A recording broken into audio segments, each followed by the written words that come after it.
That's the tweet right there. Yes, the truth on there. Take your time with it. They win all of this trophy. We read it so we can tell the community what's going on. Go on. Here we go. This, you will never believe it. 14 hours ago. Go on. Expressions, you know, wrong. Read it.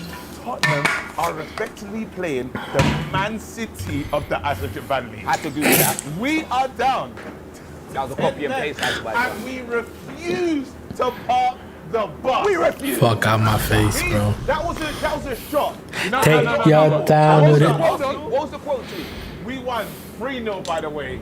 Injected. No, but listen. Can I just say, yeah? He's talking to you. I know. Well. Can I just say?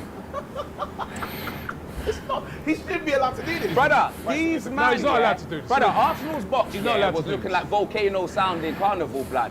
That was, don't get me wrong, it was a professional performance, but it was dirty. Yes. It was justice for Football City scoring the equaliser, and nobody wants to see that. I don't want to hear no chat about Simeone, no chat about Mourinho, no chat about Nuno, chat about Conte, chat about Stellini. I don't want to hear no chat about anyone parking anything. These men are the parkers. Do you remember that show, The Parkers? Oh, The Parkers. Yeah. That's these men. All right, can I speak now? Parkers. Can I speak now, right? Yeah, I like this. Right? These men didn't park the bus. What they did... We ain't got a bus. No. What you did, you didn't park the bus, right? What they did is they delayed the bus.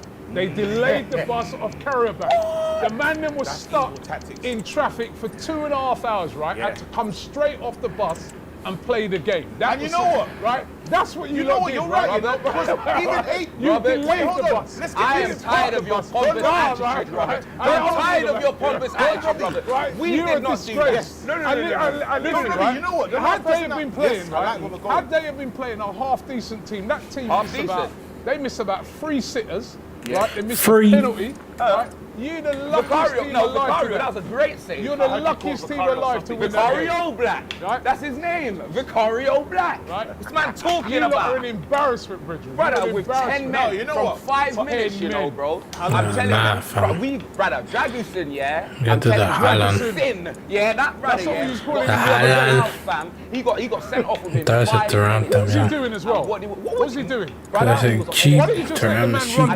Brother, I don't know. He's an idiot. You get me, fam? I don't know why he did that, but but then I would do all these. That just to show our North London rivals here how to Who's do a hers? job against the. I might just do hers right now. If it's cheap. Oh, it's 383. All the trophies, they're top of the table. I'm not too cool to hers. All of that. This man's embarrassing. No, you're What's embarrassing. the 83s? Away, right? Yeah, you're at home, right? Away to Manchester City, right? Considered by many. Morata, get that boy out of my team right now. 10 men. By the way, right, for all you haters, which I don't put you in this particular moment, right? For all you haters, we were winning 2-1. I think people forget that. Right? We had this man on the ropes. Yo. Of course I did. Down with it. Down with it. Listen, wait. Then he tilts the camera down.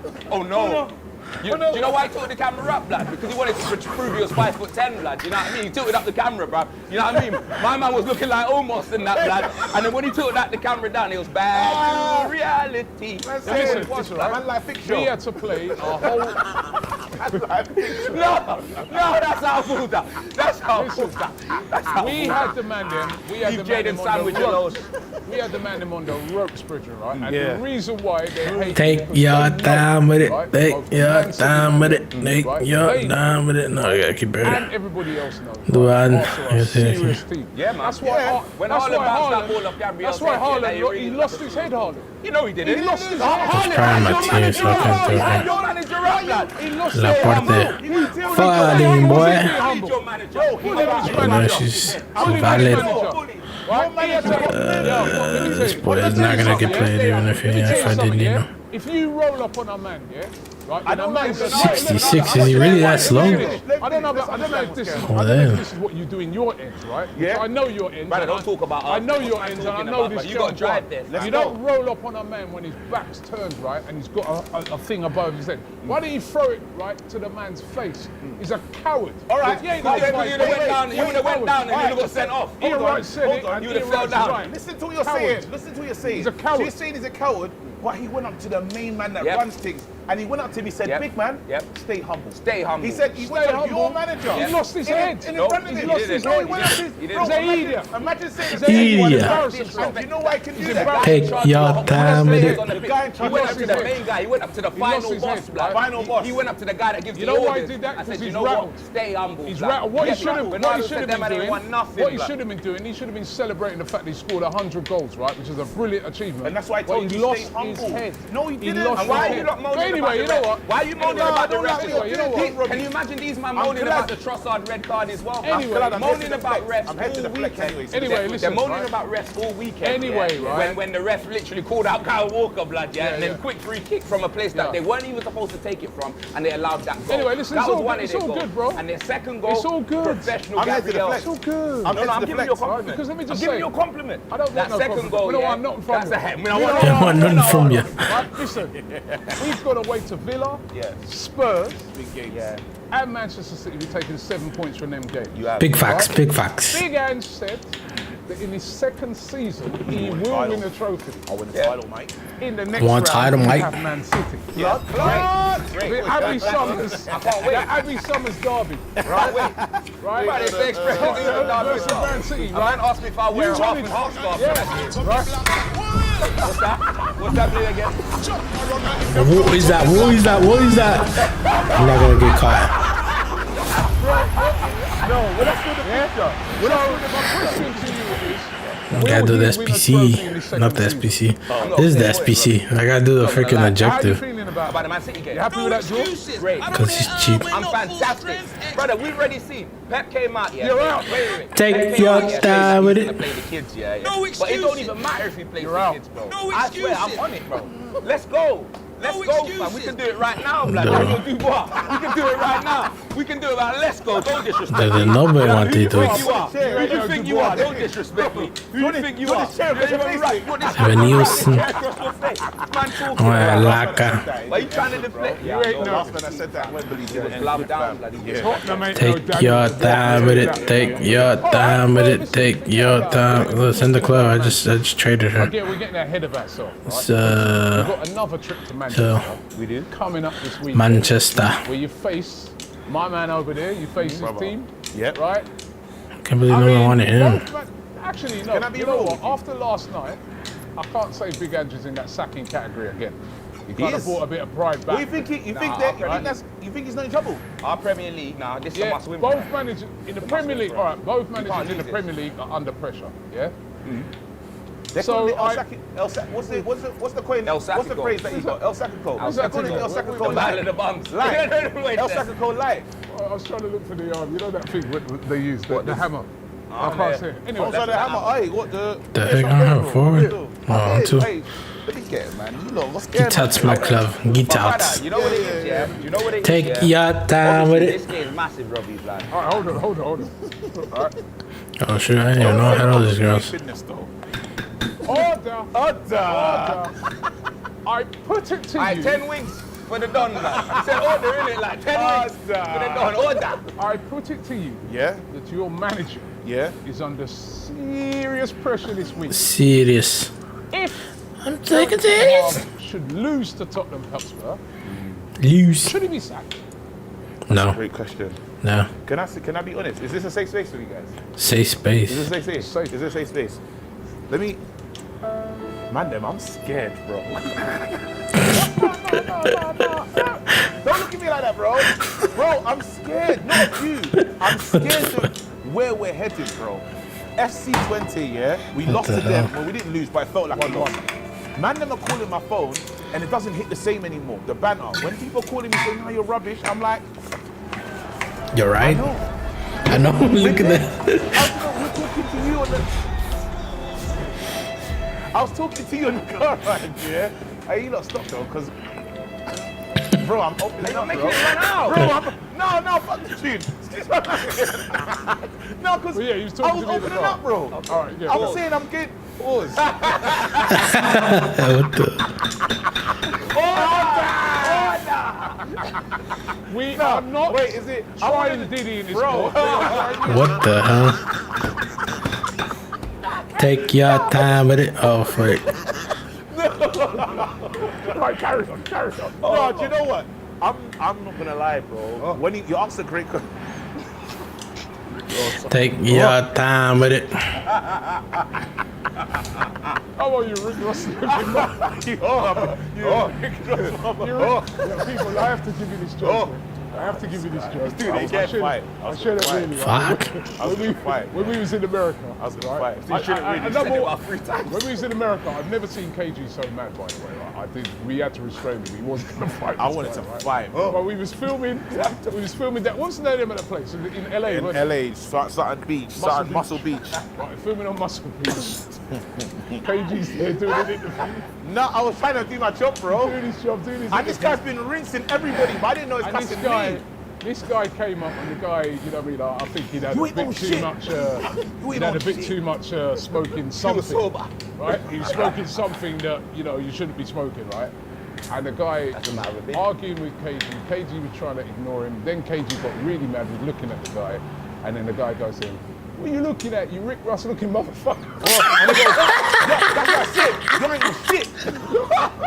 You Rick Ross looking It was funny. But anyway, listen, we're deflecting. Let's get. Oh fuck. Deflect. No, because, I don't want this manager to lose his job, but we're getting close, bro. All I'm saying is we're getting close, and I'm going to this game. So it's the feeling of when you were doing a stream the other day, you said you missed Carnival, but you went and saw Man United. I've seen us lose to Spurs a few times. One time too many for me. We must win this game, and we have to kick on in the season. Or you're now saying this job's too big, because if we lose to them, we got Aston Villa next. Then we got Porto. Aston Villa what, away? Aston Villa. Bro, it don't matter. Robbie, they ain't played no one. Bro, think about it, yeah? We're on the same points as them, I'm not going to lie, yeah? That's it, but that's it. And Liverpool, you get me, it wasn't Man United, it was Scran United. Who you played about? They ain't played no one. Brother, we played Newcastle, we played Arsenal, and got touched. And we've lost both and of those. And played Leicester and Vardy to the back. Newcastle, we should have won that game. Leicester, we should have won that game. You know, then we're there. But you man have actually not played anyone, bro. You get me? Your man divided, you got Eric Ten Hindrance, that boiled egg in the soup. You know, then we're there, fam. You man got no style of play. You ain't got no fuck, what are y'all doing? What's man talking about? No, because how dare order. You Rick Ross looking motherfucker. Listen, them scrubs over there with the highlights. This is what I need. This is what I need. This is what I need for the win. No, I need this. I don't want that sorry KG. I want the one with chest. Bro, I hate this guy, bro. I hate Man City. I hate you. Listen, you're out already. Come on. Winning no cups, yeah, bro. let's go. Right now, let's bro. go. We're gonna move to you, bro. Yeah, bro. Yeah. We're gonna move to you. Rise. Good Nacho. It's gonna rise, bro. Fuck out of here. We have to leave you with a Guys, we can score, but that's it. He ain't gonna murder him. Decides to play total football. We might be in trouble. Your manager don't know what total football is. All right. His manager don't know what. That's allow it. Don't know what, bro. Your manager don't know what total football is. That's the realest shit I ever heard. He won't get sacked here, but I'll be fuming. My opinion, when I look at our record I'm going to be honest, it's one of them ones where Man United isn't an easy game, but when I look at our record against the top teams and who Andrew's beat, you get me? The last team that we beat was either them or Liverpool last season, fam. Out of like the traditional like top 4 teams, do you know what I'm saying? And it's not good enough, bruv. Yeah, you know what I'm saying? You beat him at Old Trafford, didn't you? You beat him at I know, I don't care. Still. I don't care where it was. We beat Liverpool at home and we beat them at home. Yeah, but I'm saying you're going away to Old Trafford. I don't care, blood. You know them. Fuck, what the hell is this girl? I hear that, yeah, but Rufo, ¿qué estás haciendo? Where? Oh my gosh. Bro, because that game. You're too pretty to be doing this. Hold on a minute. First things first, yeah. You wasn't cutting him off, blood. So why are you doing all of this? Pin the spliff. If you watched the Newcastle game, you would have known, we should have beat them, That was unfortunate, you know them way there, These man ain't played a good game all season, fam. They've had what? Let's not forget 0-0 against Crystal FC. They don't score goals, blood. The goals have dried up, blood. You know what them if way you there. go there, right? If you play that high line, right? And they got Rashford, Garnacho. Okay, yeah, they got PR Trashford. Okay, I'm not scared of him. Theo Tool. He's gonna score. They got Sonic with the Villiers. Garnacho. Yeah, he's a good player. What's the guy they got up front? They got Tom Huddleston up front with Jack Grealish's socks, blood. That guy runs like he's got a backpack on, blood. Nobody's scared of him, blood. You know them way there. Who else they got? They got Casemiro, blood. He's moving like you, fam. You know them way there. No, honestly, that's the truth, bro. They got Ugarte. He just brought him in. He stunk the place out against FC20, bro. Your guys, bro. Do you know who we got? Yeah. We've got Magic Johnson, blood. Magic Johnson. Rob Johnson's blood. He doesn't need to. He's 3 and 3 without Oh social. my God. 3 and 3 without social. All Rashford is social. He's a PR merchant. Right now, yeah. PR Rashford. Factors, bro. He's coming out. Bandicoot on the left wing, Bro, he's Bandicoot. Who's the other guy? Who? Turbo Werner? Turbo Werner. He don't play. He don't play. He don't play. He don't play. Now you see it's synonymous, bro. That's what you call him, bro. Now you can see Nah, it. he's back. Now he's born again. Come on, bro. He's born But again. listen, I'll call him synonymous, yeah, and you'll get 2 assists that game, innit? Yeah. That's what it is, innit? So But what about Rashford, PR yeah, Rashford? what's he doing? PR Man Rashford's scored 2 gonna against Barnsley, and you man are celebrating, and then he got dropped. Score. Hey, mark this. PR Rashford scoring in that game. Okay. I have to deal with that. The Rashford may we win score. this game. He may 2-1. No, score. don't may score. He may you said score. you said what am I afraid of? And now what? Now he may score. No, bro. You do have to be Don't try conscious clean of up that high line, because the one thing about them, they're good on the counter attack. Brother, they got good more pace. runners than a Hollywood film. I know that. I know that. yeah. I do know that. You know them way there, fam. But it is what it is, bro. Like, for me, I'm telling you, I know Son came off injured against Carabag, blood, so he may not even play, blood, you know what I mean? But even without Son, yeah. Even without Son, I'm not saying we'll win, but I'm not trying to lose against Man United. No, that's it. Son might be out for United. Fuck, dude. What the hell? Yes, against the Carabao. That's a big miss, man. That's a big. Azerbaijan. Need him in them games. You have to play. It's all right. So who's going to come in for him? Werner? Turbo. Nah, probably play Kulu on, we'll just have to play Kulu on Who wing. plays in your midfield though? Madison could play there. Madison plays there anyway. No, I'm We'll saying just have your to play mid. People Benton say. 4 and Basuma, mate. Got options. If I see Werner, yeah, then we ain't winning that game. I promise you that. If I see Werner, unlist this episode. No, I'm serious. If Werner starts that game, Fuck, dude. Buena esa madre.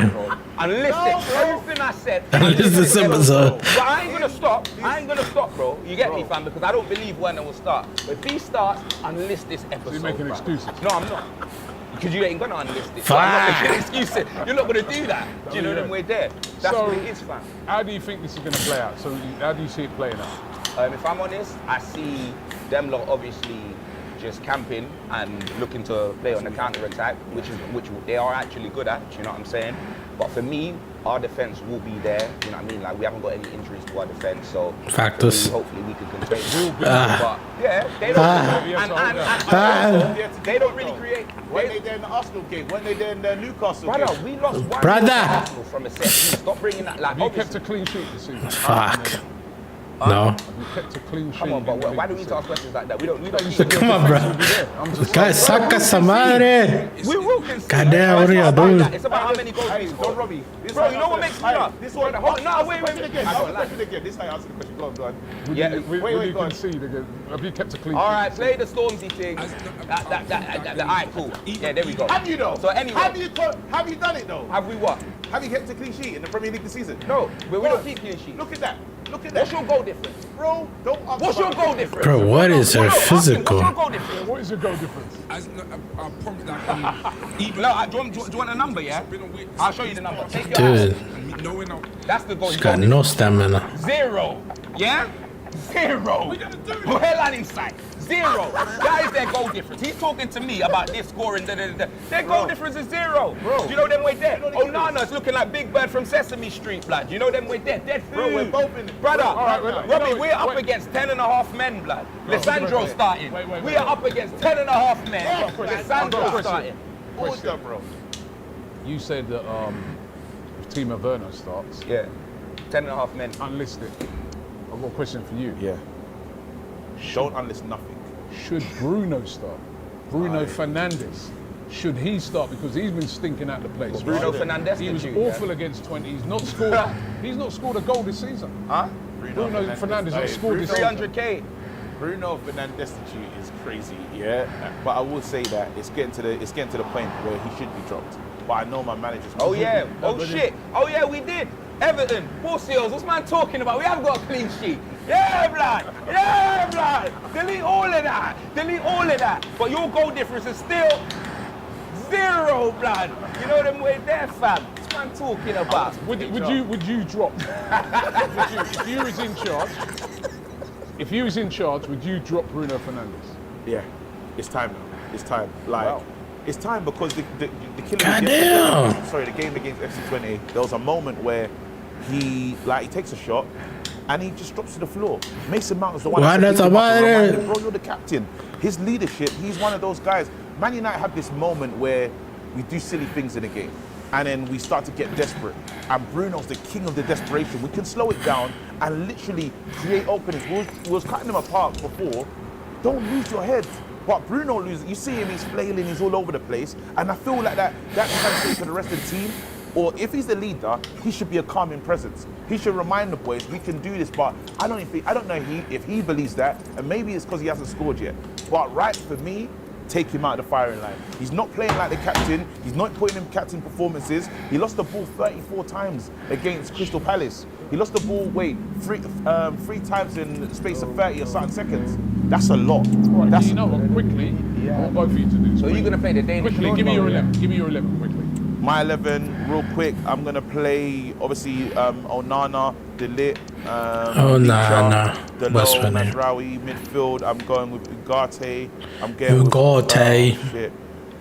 with Ugarte, Ericsson. Dude, she's only at 83. Damn, she's trash. And then I'm going with Xerxes, Ahmad, and Rashford. No Garnacho.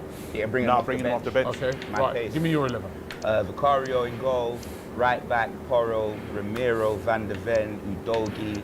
Then we're going to have Bissouma, Bentancur, Maddison. If Son's injured.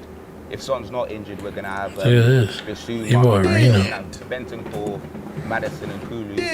And then, hey, calm now, I respect you. I'll wrap that. Sorry, I didn't even know. I didn't interrupt you. I didn't even know. I could have cooked all your didn't even know. Bro, right, let's go back through his one. No, that's what we're going to do. Continue, let's go back through. Bro, do your team, bro. So we got Carlton Banks and LSD in goal for them, yeah? Bro, continue your team. No. We got Amrabat. They say Mazraoui, but it's like tracing paper, so he's going to be looking like Amrabat by the end of the season, yeah? What's going on with the judge? They got half a player, blood, at centre-back, yeah? Look at this judge. And then they got that left-footed Phil Jones, blood, the lit, blood, you know them way there. At the left, who they got? They got James Corden? Is it James Corden?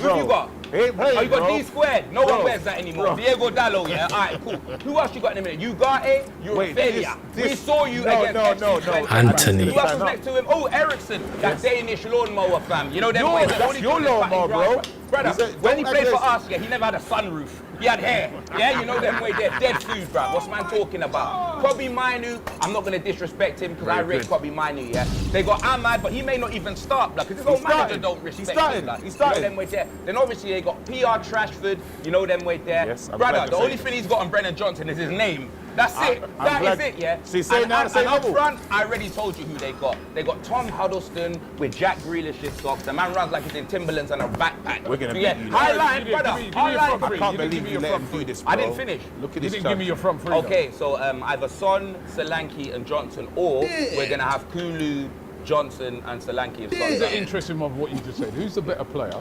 Out of. Right. Don't say At Brendan the moment. Rashford. Don't say Brendan Rashford. Brennan Johnson or Rashford? Don't take the piss. End the show, man.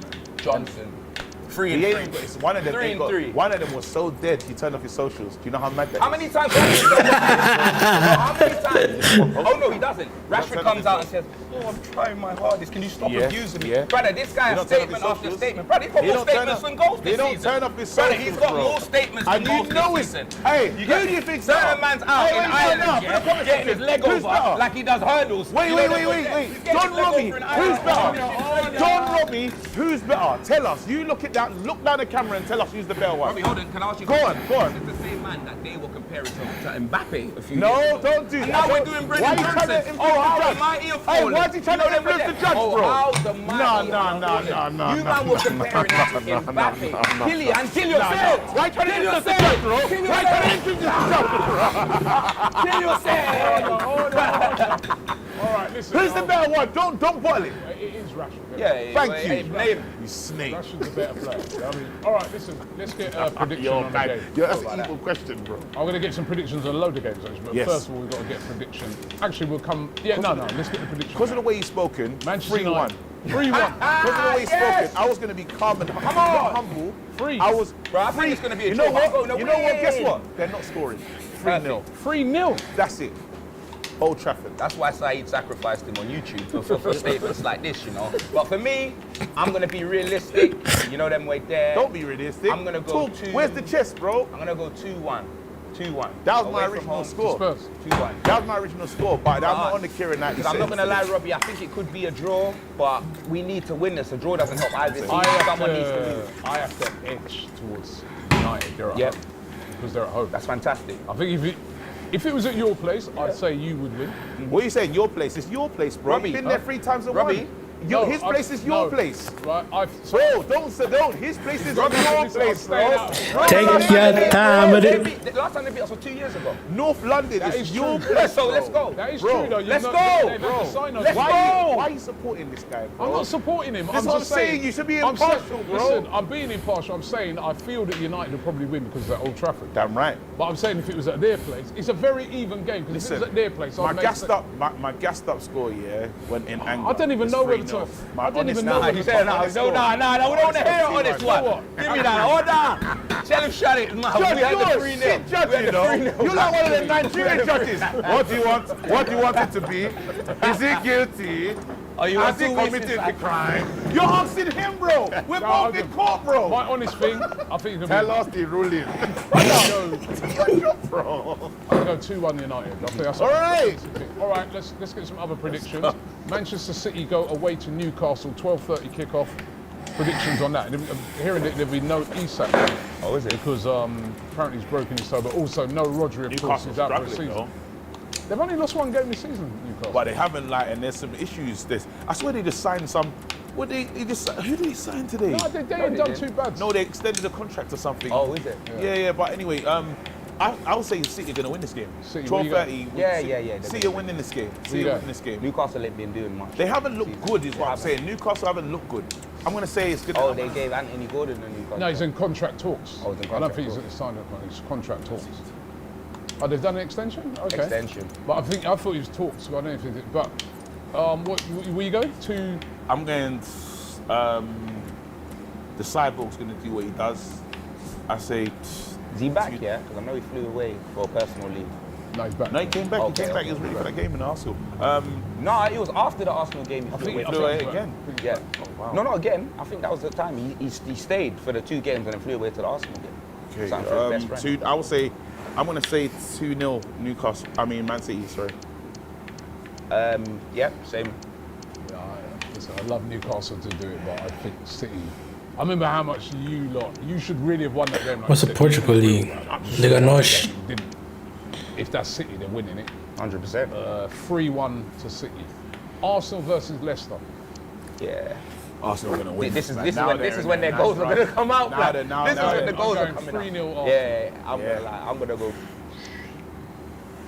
I'm going to do the same score as you. I was going to say 3-0. I'll go 2-0. I'm saying 3-0 as well. All right. Chelsea Brighton. That's a good game, man. Hey, listen, it's the feeder club versus the main club, innit? That's their. Chelsea on fire. By the way, Chelsea are playing good, man. Chelsea are okay, man. Yeah. Jackson and them man there, it's getting scary. Nkunku. It's getting scary. He's really well, Jaden's there, but I want to say Sancho. that he's cooking. No, hold on, man. Hold on. He's got like 2 assists. He's got a new life. No. New lease of life since he's left Man United. But he's got better stats than your players. He's got better stats than your players. How many assists has Anthony got? How many assists has Anthony got? Hey, did he need you in the comments? Because you let him off, bro. You're going to let him off, bro. Jaden. Was it a mistake to let Jaden Sancho? No, it wasn't a mistake. It wasn't a mistake. He had to go. Like it at the moment. No, he had to go. It wasn't a mistake. He didn't want to play for us. What's the score in this game? Chelsea do it again. 2-1. 2-1. Chelsea at home. 2-1. 2-1 to Chelsea. Wolves versus Liverpool. Wolves have had a terrible time so far. And they're going to have another terrible time. But they have had hard fixtures. Brother, Yersen's out for the season, blood. You know the same guy that did that stuff to Gabriel Jesus. Yeah, he's out for the season, bro. So That's what I'm saying. Some player, fan probably hating he's a good player, Big bro. Stricto's probably responsible for that one still. What is that with his Georgia dollar? With the jacket on as well. The sausage thing with the hood on. I've got the hood on, lad. At midnight, lad. You know them way there, fam. These are vicious allegations. All right, Wolves versus Liverpool. Yeah, Liverpool. It's a sacrificial one. Liverpool gonna mash them up. Yeah, I think so. 3-0 Liverpool. Yeah, 3-0, same thing. Yeah, I'll go with that. And final one, Ipswich versus Aston Villa. Another team will drop points this weekend. They will. Another team will drop points this weekend. Don't be surprised if it's in this game. So I'm gonna go with Ipswich 2-1. 2-1 Villa. 3-1 Villa. Yeah. You never know. The weekend's not just gonna go how we expect it to go. So I know in our game, something interesting should happen. But then again, I'll be real. Obviously, I'm saying that now, but if we're losing 2-1, give me that draw. You know them way there, blood. I'll spark that, blood. It's gonna be a great game, right? It's the 4:30 kickoff UK time on Sunday. Manchester United versus Tottenham is a massive game, right? I'm not coming back. I'm letting you lot know. If we The get heat back, on I'm not this coming game, back. I won't. the heat on this game is unbelievable, right? So looking forward to this one. Make sure you check it out on both of their channels, of course. And of course, we've got the FCM guys doing a watch along to it as well. So it's going to be massive. Big game on the weekend. Thanks to you guys. Right? Can I just say, I think I might have a TV filming thing. If we lose. You ain't got no TV. I might have something. You I ain't think I'll got be in no- the country for. What are you talking about? I've got a feeling that I'm going to have an audition. Nah. So, and I'm going to secure the job fast and then leave me. Brother, Guilty of lying in not court. be here, bruv. I'll go. Lying in I'll go court. on a world tour, blood. I'll go on a world tour. Anyway, thanks for watching the show. Don't forget to subscribe here to DR Sports. Subscribe, of course, to the Expressions channels, the Expressions oozing. Come on. And of course, KG the comedian. where we at now? Where We're we not at? there, man. What we They got? let me down What we got? still. Was that 43,000? Come on, man. Road to 50,000, Yeah, man. it's not my birthday. So how they let you down? No, but I was There's still hoping I time was just left. going to do a mad thing. Like, I came home and it went, Come on, man. Let's get KG's channel to 50,000.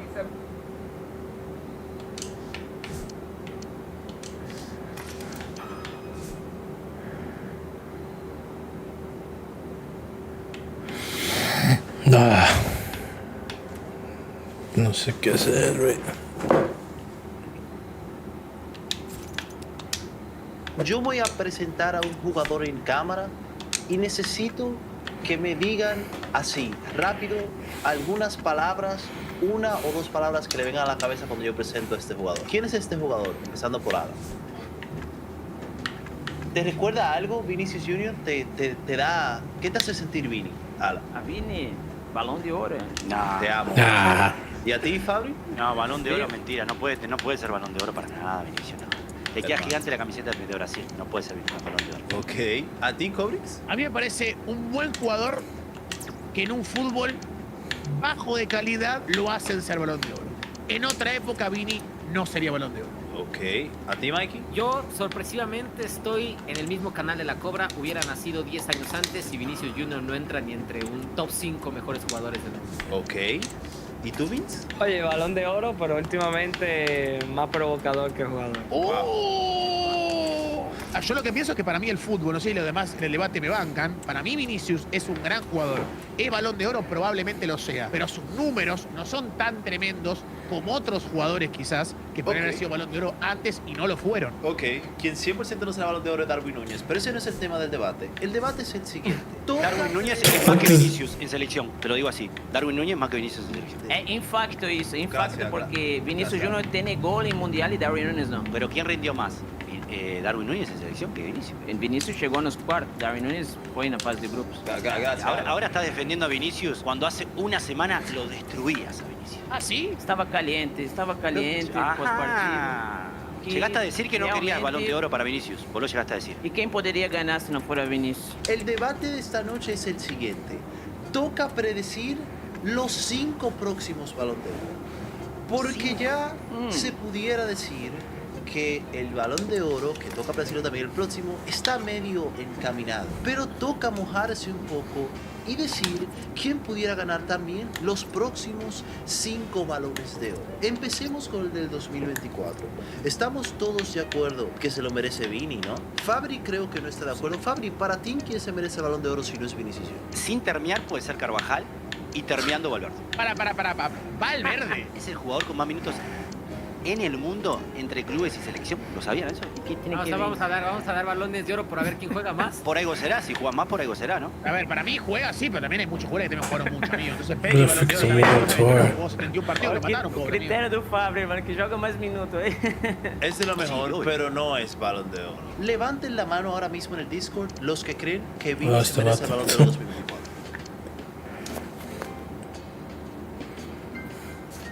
O sea, el único que no se cree eso es el que tiene a Darwin Núñez de fondo de pantalla. Para mí el Balón de Oro tiene que funcionar no solo en su equipo, sino en la selección. Tuve este debate cada un día y el tema es que siguiente quizás ustedes ahora no pueden entrar en este debate. Para ustedes en año de Balón de Oro que hay Champions, como pasa siempre, y Copa América y Euro, ¿qué vale más? ¿Lo continental o lo que ganas en clubes? Obviamente lo de clubes, hermano. Obviamente. Porque la Eurocopa no tiene la misma magnitud mundial, menos la Copa América. Y la Champions, aún así, es más que una Eurocopa y más que una Copa América. Y hacer lo que hizo Vini en temporada fue simplemente el mejor del mundo. No hubo un jugador de la Copa América que fue mejor que Vini, ni un jugador de la Eurocopa. No, ¿Y por qué no pasa? La cuestión de la selección, matas a muchos jugadores que juegan en selecciones de mierda y que nunca van a poder ser campeones. O sea, bajo ese argumento, Haaland nunca va a poder disputar nada, Zlatan nunca pudo haber sido nada. Tiene que juzgarle por cómo tuvo un año, y creo que el que tuvo el mejor año, independientemente de ese mesecito en la Copa América, en donde sinceramente Vinicius no rindió lo que se esperaba de él. El más regular este año sí fue Vinicius. Para mí ahí discrepo, para mí no. Yo voy por la idea de Ancelotti, que es um dos maiores DT da face da Terra, que perguntaram para ele por que Vinícius Júnior não funciona em Brasil e funciona em Real Madrid, e ele contestou que Brasil não funciona no coletivo e Real Madrid funciona no coletivo. Então, por isso, eles estão... Infacto. A ver, ese argumento igual yo lo puedo entender, Alan, de verdad, yo acepto Porque de que verdad... Brasil está mal, eso yo te lo acepto, y eso perjudica a Vini. Eso te lo puedo aceptar 100%. Sé que si Vini no se jugaría en España, probablemente jugaría mejor que si juega en Brasil. Pero tampoco es República Dominicana, es Brasil, o sea, no es República Dominicana, es Brasil. What the fuck? Sim, mas o Vinicius que no existe. O Vinícius não é o Neymar, o Vinícius depende de uma equipe para jogar, me vê? Depende de uma equipe para salir su fútbol. Si fuera Neymar, para mí ahora otra cosa, no depende de un equipo. Neymar como que se sobresale mucho más que Vinicius. Más o Vinicius sí, si Brasil está mal... A jugar. Pero, a ver, yo lo que pienso, yo lo que argumento acá, que recién Mike tiró la palabra regular. Para mí ese balón de los el jugador más regular de la temporada.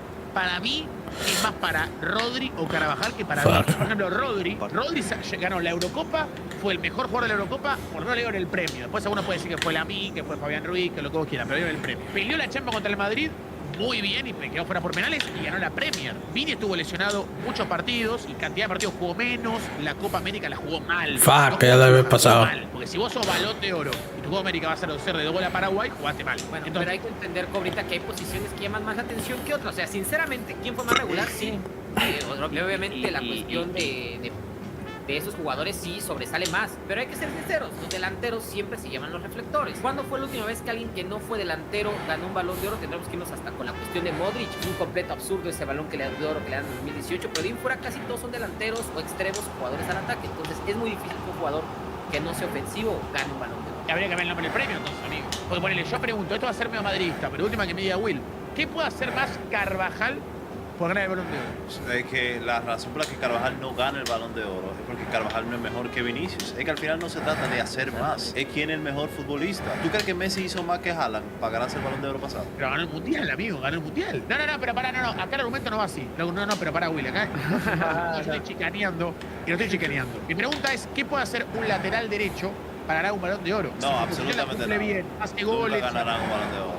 Absolutamente nada. Un lateral que ganó, yo creo que en la historia no es un lateral que es que ganó. no vende porque ningún lateral es mejor que el mejor delantero. Los laterales están ahí. En el fútbol es así, se ven todas las edades. Mientras más para atrás, peor. O sea, los cracks están arriba. Dicen que el lateral es el puesto que nadie quiere ser y que es como que Sí, el puesto que está bueno tirar el centro, es una buena posición. Y es lo peor puesto, Déjame tiene ver. que correr para ofensivo, tiene que defender, corre toda la cancha, hermano.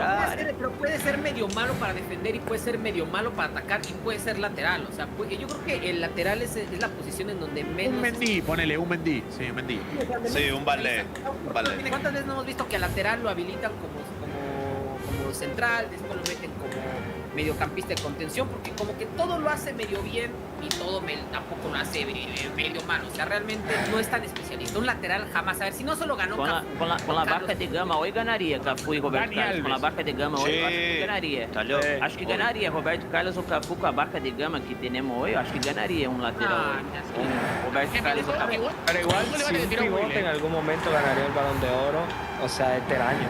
Rodri se lo merece, tiene carta para ganarlo. No es una locura decir que Rodri merece ganarlo. Para vos lo merece Rodri. O sea, no te puedo decir Rodri porque Vini lo eliminó en Champions. O sea, se enfrentaron directamente. This is one game, bro. Y Vini eliminó a Rodri. Pero que tú me quieras vender que Rodri lo puede ganar, no es una locura. Gabriel los califican por decir Valverde cuando Valverde está tan lejos entonces de Rodri. O sea, no. Claro, o sea, Pero es uruguayo, lo que pasa es que es uruguayo. gente que Valverde no vende. no, o sea, si No quieren vende. candidatar a Rodri, ¿por qué Valverde no en un momento dado? O sea, Rodri mejor, amigo. ¿Mejor en qué? ¿En qué mejor?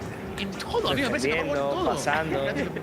Prácticamente en todo. Encima hasta patea bien, Rodri también. Patea bien. ¿Y Valverde patea mal? No, patea también muy bien, amigo, pero bueno. Está. Está bien. ¿A vos qué te parece mejor, Neymar o Messi? Messi. Ah, fuck, I thought it was him. Neymar para vos. Bueno, pero Messi mejor. Ahora, me gustó el ejercicio que dijo Will, que es un ejercicio picante y que puede sacar clips y funarnos. Que digan los 5 balones de oro de acá en adelante. Ya el del 2024, Vinicius, los próximos 4 balones de oro. Si hay que predecir el balón de oro 2025, Bien. el 26, el 27 y el 28, ¿con qué se queda? Please no Lamine digas Yamal, bro. Sabri. Please no digas Lamine Yamal como. ¿Le parece? Empezamos hoy. Empezamos con el brasileiro, claro. 5 mundiales, claro. Para mí va a ser 2025, yo creo que Mbappé, no sé, para mí Mbappé va a ganar ese balón de oro tão ¿Quién es querido que Mbappé? quiere. ¿Quién es Mbappé? Mbappé, no seas mal. Mbappé. Bueno, y después 2026 Neymar. Yo creo que Neymar va a volver, va a ganar un Hell mundial. yeah, yo banco. Neymar está se curando de una lesión muy seria, más en seria do que se imagina. Y Neymar coming back, Neymar para mí coming vai back. dar la vuelta por arriba y va a callar muchas bocas, principalmente a do técnico. Callar a Quiero boca. que me digas, el 2026, cuando gane el mundial con Brasil, ¿en qué club va a jugar? A expectativa é que jogue em Barcelona. Que Hell joga yeah. a Barcelona. Hell yeah. Mas Come back. se for a Barcelona, ele vai para Santos ou Flamengo. Um desses equipes ele vai ir e não vai quedar no Ailau, já tenho certeza que não, porque o propósito dele é outro, é maior que vocês esperam. Vai ser a Copa do Mundo, ele vai se preparar para o último baile, para o Mundial 2026. Mbappé, Neymar y después tirate 2 más. E aí eu creio que Haaland vai merecer, porque ele tipo não anota gol em partida importante, mas eu creio que em Premier League é um deus, não? Sempre gol, e uma hora vai acertar, eu creio que Haaland vai merecer o seu primeiro balão de ouro também. Bellingham, acho que Bellingham vai ganar. Ok. Bien.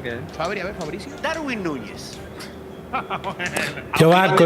Darwin, no le des bola a los giles, aunque no te tengan fe. Claro, pero este año no, el año que viene. El año que viene. Pero ya empieza a contar esta temporada, acuérdate que es 24-25, o sea, ya desde ahorita. Bueno, empieza pero a contar. recién arrancó la temporada, esperen. Después, el jugador infravalorado, el mejor jugador de Real Madrid, Federico Valverde. O sea, nunca Ya un basta. uruguayo ha ganado un balón de oro y de repente van a ganar 2 años seguidos. Déjame soñar. Creo que Mbappé ya va a tener unos años más. Después otro pibe que me gusta mucho y ya también va a ser un poquito más grande, Lamine Yamal. Banco. Y después otro, Alan va a quedar contento, Henrik. 5 ganadores Mira, diferentes. Digo Darwin Núñez y Federico Valverde y dices bien. La verdad que lo de Darwin Núñez es un crimen. Mira, te digo la verdad, si Darwin Núñez gana un balón de oro de aquí a 20 años, me tatúo la D de Darwin y la D de la voy a poner ahí en la... ¿A dónde te lo haces? ¿A dónde te la larga? Te la haces en la larga derecha. Y me lo haces tú, ¿te parece? ¿Cómo quieres decir tus próximos 5 balones de oro? Yo no voy a errar, chicos. Así que saquen clips si quieren, porque yo digo verdades del fútbol. Yo digo verdades del fútbol. Para mí el Balón de Oro. Fuck, man, make that shit, bro. 25, Should make a sweaty un goal. jugador que lo merecía y no se lo dio. Robert Lewandowski. Lewandowski. El Balón de Oro. I think he can win one. ¿Cuándo? ¿Cuándo se lo merecía? 20. Por COVID. Es frío. Después, en la temporada 26, o sea, 25-26 ya contabilizaría el Mundial. Messi. Dale, boludo. Esa era locura, bro. Amigo, chicos, escúchamela, por favor. Lewandowski. Messi, 2 seguidos, Lamine Yamal. O sea, todos jugadores del Barça. O sea, hasta ahora, Alan ha dicho 5 brasileños, Fabri 2 uruguayos y tú 5 del Barça. Yo me la jugué. Dije, un jugador del Barça, un jugador del Inter de Miami, un jugador del Barça. Ah, mira. Qué casualidad. Está bien. ¿Cómo se la jugó, 2025, Erling Haaland va a ganar Premier, va a ganar Champions, va a ser el Balón de Oro. Aparte hay como una deuda con él, hay una deuda que se sabe que se merecía cierto Balón de Oro y no se lo dieron, hay una deuda pendiente con Erling Haaland. Entonces, el próximo Balón de Oro, Erling Haaland. Año mundialista, Kylian Mbappé. Después de eso, yo me voy a ir con Kylian Mbappé otra vez repitiendo. 2028 sería Lamine Yamal. Yo me voy con la Cobrix, 2 seguidos Yamal. Opa. Y ahora el de Vince, guarda con Vince, porque Vince tira pactos, guarda con Vince. Este año lo va a ganar Vini, oficial. O sea, eso está asegurado que lo va a ganar Vini. El siguiente, yo también creo que lo va a ganar Haaland. Aquí estoy con Mikey. Después de Haaland, año de mundial, yo iba a decir una loquera, pero no voy a decir una loquera. Lo va a ganar Kylian Mbappé con Francia. Y después el destinado a ser el mejor jugador de los próximos tiempos, Lamine Yamal. No estoy tan alejado, yo dije los 3. Tú eres culebro. O sea, Vince es culé, señor. Tú eres culebro. Es objetivo. Aquí están los próximos 5 los del objetivo. Y luego toca debatir porque hay un jugador que se repitió bastante, que toca saber por qué. El Balón de Oro de este año lo va a ganar Vinicius Junior. Felicidades, Alan, toca celebrar. Bro, roja. El del 2025 lo ganará Vinicius Junior otra vez. Back to back, doble Champions League, el mejor del mundo. 2026, año del Mundial, lo ganará Jude Bellingham con Inglaterra ganando el Mundial, ganándole la final a Uruguay 2-0, gol de Bellingham en el año del mundo. 2027 ganará el Balón de Oro Kylian lo tiene Mbappé y 2028 Erling Braut Haaland. Y el Barça, ¿no ves al Barça? Vos no decís un solo jugador del Barça, amiguito. Lo veo y cada vez termina siendo humillado en Europa. Hubo un jugador que fue el que más se repitió en estas predicciones, Lamine Yamal. Para ustedes, Lamine Yamal será el mejor jugador de esta generación. Hell yes. Hell yes. Tiene ciertas características que son muy interesantes para la gente que hace las cuestiones de los premios. Su nacionalidad, que el español lleva a mano mucho. Marroquí, ¿no? Marroquí. La gambeta que le gusta mucho a la gente del Barcelona, que hay que jugar bonito, tiene esa gambeta, tiene esa juventud, tiene ese carisma. Yo creo que es la clase de jugador que terminan premiando en esa clase de... Pero pará, Mike, pero aparte no, de la edad. Y aparte de la edad, boludo. O sea, literalmente lo que hizo Lamine Yamal no lo hizo nadie. No lo hizo ni Ronaldinho, ni Neymar, ni Messi, ni Cristiano. Bueno, Pelé, calculo que sí. ¿Hendrik qué hizo, Hendrik? Neymar ya se comía la liga brasileña con 16 años. Pero Lamine Yamal ganó una Eurocopa, boludo, con 16 años. Para usted, Neymar, el jovencito, muy joven, era mejor que Lamine Yamal. Sí. Pero es que la gente se equivoca que es jovencito. Una cosa es Ney con 19, otra cosa es Ney con 16. No, mira, te hablé Alan, cuando Neymar tenía 16 años, yo tenía como 31. ¿Qué parecía en esa época? 40. Jogava em Santos e tava Robinho junto, Ganso. O Neymar, na verdade, entrou para 16 a 17 pro profissional. Firmou o contrato e ganhou a Copa do Brasil, ganhou... Bueno, futuramente foi Libertadores, mas, a ver, eu digo o sentido do quê? Não é o sentido de que Lamine Yamal ganhou com 16 anos na Eurocopa, eu digo no sentido de futebolístico, ou seja, o Neymar era muito recurso, assim, disparado, inclusive Lamine Yamal é fã de Neymar, a cobra, ou seja, copia Neymar praticamente muitas coisas e dizia que mirava vídeo, então eu digo que Neymar... 16 años era una locura, o sea... Pero acá, por ejemplo, en internet parece que Neymar debutó con 17 años y 231 días, amigo. É que nós não estamos falando do futebolista do Neymar quando ele jogou nos menores também. Quem acompanhou o selecionado sub-20, que Neymar ganhou, se não me equivoco, um título com selecionado sub-20 quando tinha 16 anos, quando estava o transpasso do Santos, estava jogando também a Copinha sub-20, então era um talento assim que já se notava que seria um extraterrestre, Neymar, ¿entiendes? Bueno, la Copinha la que ganó Hendrik, me parece. 15 años. Pero no se medía con los mejores como la Yamal. Diferentes épocas. Hoje está de moda os clubes subir jogadores com 16 anos. Coisa que antes no pasaba. Titular en el Barça con 16 años es una locura, amigos. Porque el Barça es una basura en la actualidad. La Milla Mal va a titular en frente, tío. ¿Qué sí, Mike? En el 2015 no hubiera sido titular la Milla Mal. La cobra. A carência de jogadores no Barcelona hace la Yamal jogar com 16 anos. Por que Messi não jogou com 16 anos no Barcelona? Segundo lógica. Não hace sentido. Como que era Messi com 16 anos de la cobra? Jugaba bien. No, pero Messi lo pusieron amistoso, después empezó a ser suplente. A ver, yo no recuerdo otros partidos de Messi de muy joven, pero quizás Messi, como Cristiano Ronaldo en el Sport de Portugal y muchos cracks, Neymar en el Santos también, quizás no tuvo un impacto tan grande en un club y una selección como tuvo Lamine Yamal. Eso es lo que yo siento, ¿me entendés lo que te quiero decir? Inclusive te pongo, si querés, a Messi por debajo también, ¿eh? O sea, yo diciendo que lo que tiene no tiene sentido un pibe que impacte tanto en un club. Motherfucker, a carência também de Espanha. Espanha não tem jogadores hoje, tipo como... Por isso que tem que subir os jogadores de 16 anos. Barcelona também, por la carencia. Ahora, ¿por la carencia o por la calidad del jugador, que es una locura? La carencia de jugadores qualificados. ¿Tú achas que jugaría en España en 2010 la Yamal? Yo no creo. Pero bueno, por ejemplo, el Barça tuvo que adaptarse con Rafinha, lo tuvo que cambiar de perfil y Rafinha quedó de perfil izquierdo y la Yamal de derecho por lo bueno que claro, la Yamal es bastante bueno, pero en sí va a ser superior que Vini, Bellingham, Mbappé, Haaland. Of course, bro. Did you not see the other dudes play? El Madrid del año pasado was way better than this Madrid. Ese grupo de jugadores van a seguir mejorando. Y ustedes todos pusieron a la Yamal, la mayoría, como el máximo ganador de Balón de Oro en los próximos 5 años. Para mí, yo creo que el techo de Yamal es muy alto. Y yo siento que estamos viendo ya el techo de Vini.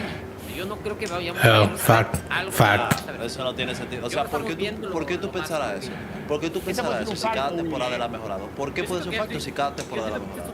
Yo creo que ese es el techo de ¿Pero basado en qué? ¿Basado en qué tú sientes que ese es el techo?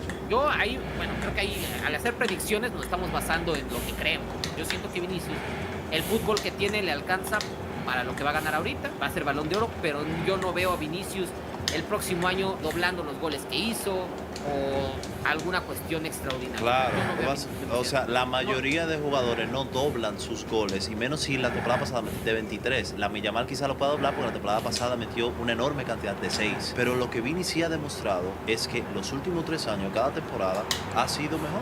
Entonces, ¿por qué yo ahora tengo que pensar que los próximos 5 años, él no, que su pique es este? Un jugador que apenas tiene 24 años. Un jugador que todavía en su juego, aún siendo clase mundial, se le ve que hay bastante cosas en las que puede mejorar. Un jugador que en selección ni siquiera sabe mucho para mejorar. Pero claro, hay mucho para mejorar. Si en selección no aparece. Lo he visto en selecciones, porque cuando lo vimos en momentos bravos en selección no ha aparecido. Tiene quizá esa carencia también de liderazgo, no sé qué tenga, que no.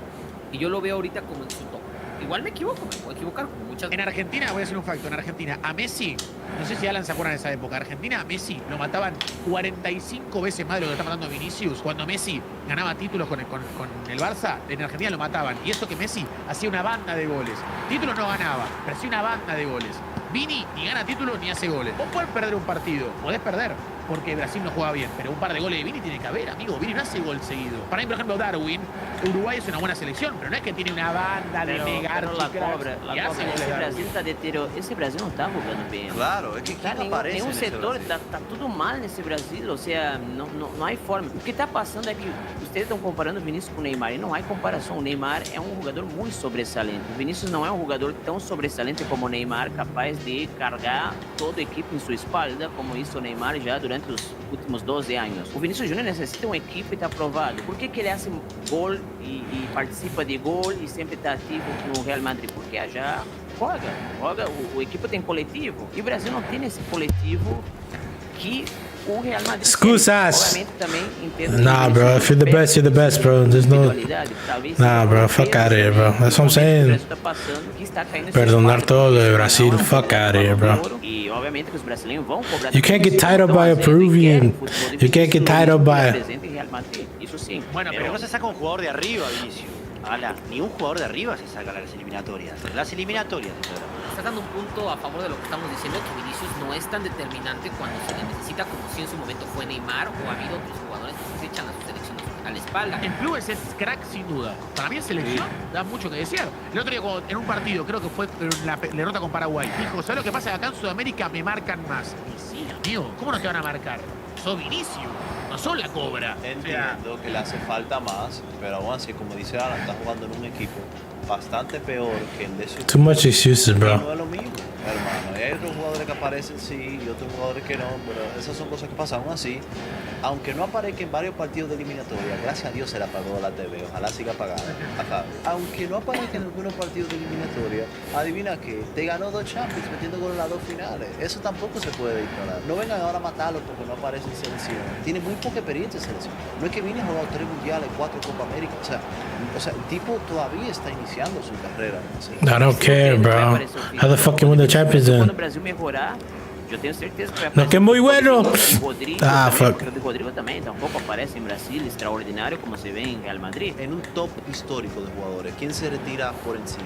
¿Quién termina más alto, más cerca del 1 a nivel histórico? Lamine Yamal o Vini. Lamine Yamal. Fabio. Chaval. Alan. Vinícius. Mike. E é mais Yamal. Fuck. Yamal joga muito também. Es que también yo me voy a quedar con Yamal. Vince, salve el fútbol, hermano.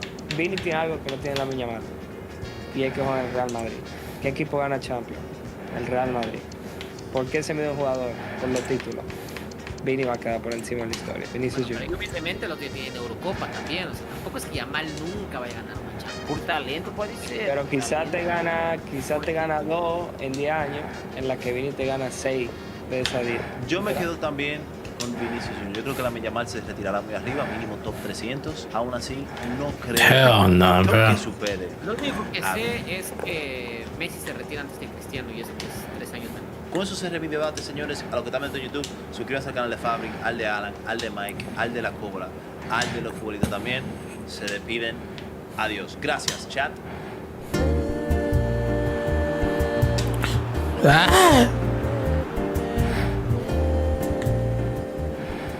Muchachada querida, ¿cómo están? Bienvenidos a un nuevo video para mi canal de YouTube. Espero que estén realmente muy, pero muy bien. Ustedes saben que este humilde canal, tanto de Kick como de YouTube, se dedica a intentar entretener a la gente.